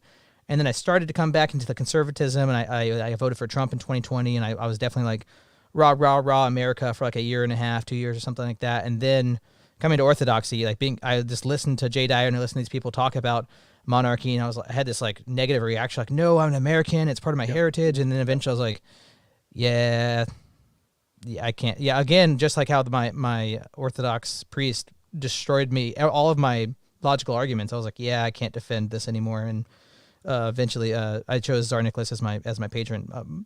For many things. I mean, he's a family man, and he had kids. I've got a second kid on the way, and very respectful, very, very, very pious. He sent money overseas to America to help build churches. He built many Orthodox churches all around the world. Yep. Very spiritual man, died for the faith. He was unrelenting and he never compromised. There's so many things to look up to the man. I agree. And when I went back to Orthodoxy, I did a little bit more of a deep dive in I always respected him overall anyways, but then going back into the faith, he's an interesting character, and monarchy is definitely an important subject to actually put out there. I'm going to start doing more podcasts on monarchy, so that's why I asked you actually. As I've never voted not once. That was the single. I mean, I'm only 20. I just turned 29 yesterday, so it's not like I've swung. So like growing up when I was in high school and I was an anarchist, I was like, no, I'm not going to vote like that's of the world and God's kingdom. I was Christian anarchist. So it was like, God's kingdom is not of this world, so I'm not going to participate, and had all these different lines of reasoning in my source text from the Bible. And then I became, So you don't believe in Rasputin? Sorry. No, I mean, Rasputin was an actual historical figure. I think it's likely that he was more of like a holy fool pilgrim, or he was Orthodox. He wears the Orthodox cross. But if you actually look at like the source of all these crazy stories, there's insane, wild stories about him that are just like, all these Westerners are just like, wow, I can't believe this. It's actual truth, and it happened. I'm like, this didn't pass the smell test. Look who's saying, like, the people that ritualistically murdered an entire family, little girls and a little boy. They murdered their tutors. They are putting all this propaganda out because they don't want it to be known, or even if it becomes known that they murdered all these people, they want it to be like, well, look how terrible, look at the people they're hanging out with, look at all the crazy things they're doing. It's tons of it is just straight up communist propaganda. There's a lot of people doing a lot of good work, because the crazy thing is a lot of the communists didn't destroy a lot of these documents and all in their diaries and all these like first all these direct sources of stuff. They hid it away because I think part of it, maybe they were trying to like keep it for rainy day if they needed to use it against the imperialist White Russians or whatever. Well, there's a lot of murky water in that whole time period. Generally, even with Rasputin, you don't know what's real or what isn't real. And a lot of the things that we do know from him even came through Madame Blavatsky, actually, H.P. Blavatsky from the Theosophical Society, who actually had a lot of the beliefs that Aleister Crowley, I saw Aleister Crowley's name go about there in Sex Magic. A lot of that stuff got to Crowley through things like the Theosophical Society. So a lot of the rumors that came about Rasputin, which I don't know what is true or isn't true, but it's definitely clear that it's not 100% true. Like we don't know exactly what it was. Yeah. So these claims on his sex magic and all this magic stuff, it's actually, most of it comes from people that, like Manly P. Hall and H.P. Blavatsky, who made these claims. So they themselves are suspect to a large degree. She came from Russia at that same time, and there was a lot of questions about her in general, and her and Gurdjieff and a bunch of all those cats. So like those comments about Crowley and this and that, we're not really sure. Like I don't. I mean, it's totally possible that Rasputin was not a great guy, but we do. There's things that we can. We do know that he did heal Alexei, the Tsarevich. There was a miraculous healing. And that would be evidence to me that he was at least some kind of holy man, or he was Orthodox. We know that he was. Was there these crazy sex orgies? I don't think so. That's very dubious. I should do so Natasha, I'll do a deeper dive on Rasputin. I haven't done a full dive on him before, but I will after this conversation. And I do know the connections that people make in terms of like Crowley, because she keeps mentioning that he's from the same cult as Crowley. Yeah, Crowley was part of the Hermetic Dawn, the Golden Dawn, and like I don't know. I have to look into it. I'll look into it, Natasha. I'll tell you. I'll promise you that. Yeah. But I do know that what you said, I fully agree with. That a lot of the stuff that we know about the Tsar and that entire time period was completely made up because of obviously the communists who wanted to get their hands in there, including a document that I don't know if I can mention here, but it's the protocols of something. You know what I'm talking about? Yeah, I do. Okay, so even that document, right? Let's talk about that without talking about that. Let's just call it the PZ. The PZ, we know existed before its publication. We know that. We know that the information that's in there seems to happen. So even if it was a forgery, everything in it has happened. So they're trying to blame the Tsar and all of that with that document to enter. I'm trying to be very careful. This new ideology, this new ism, let's call it the communism, that was also backed by the same people that are referred to in the PZ, right? So that connection is undisputed. So of course, that connection of the PZ people and the isms, the communists together, you put that together, they're the same group. They're also the same group that wants to take apart the family. They're also the same ones that birth feminism. They're also the same ones that birth isms of all types, right? I'm trying to be careful so I don't get you in trouble here. But bottom line is, I'm not going to listen to these people tell me that someone is a Satanist, Crowley, whatever. I don't know. So I'll look into it. I mean, like Rasputin, maybe he was a man, so I'm sure that he had certain failings. Can we even, with all the propaganda and all the different things and all the stuff that was lost from then, it's all very dubious. But the things I would be like, I'll die on is like to say that all these scandals happened with Tsar Nicholas's wife and that he was cucked and all these different things. Like, to me, that's straight up blasphemous. Like, if the Church of Christ has declared these people were holy and they're saints and they lived God-fearing lives, to say that they didn't when they are canonized saints, I mean, that's, to me, that's amen. The Holy Spirit will guide the truth and guide the church into all truth. So, and I believe that, and I don't think that it will saint, but glorify a saint when they were not glorious. So. Even if those things are true, it doesn't reflect on King Nicholas the Tsar. Doesn't.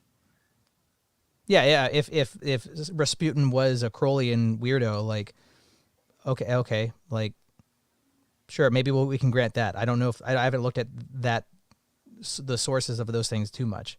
It's on my list. Natasha, the royal family, all of them are saints. They are all canonized saints within Orthodox Church. Mm-hmm. Do you know?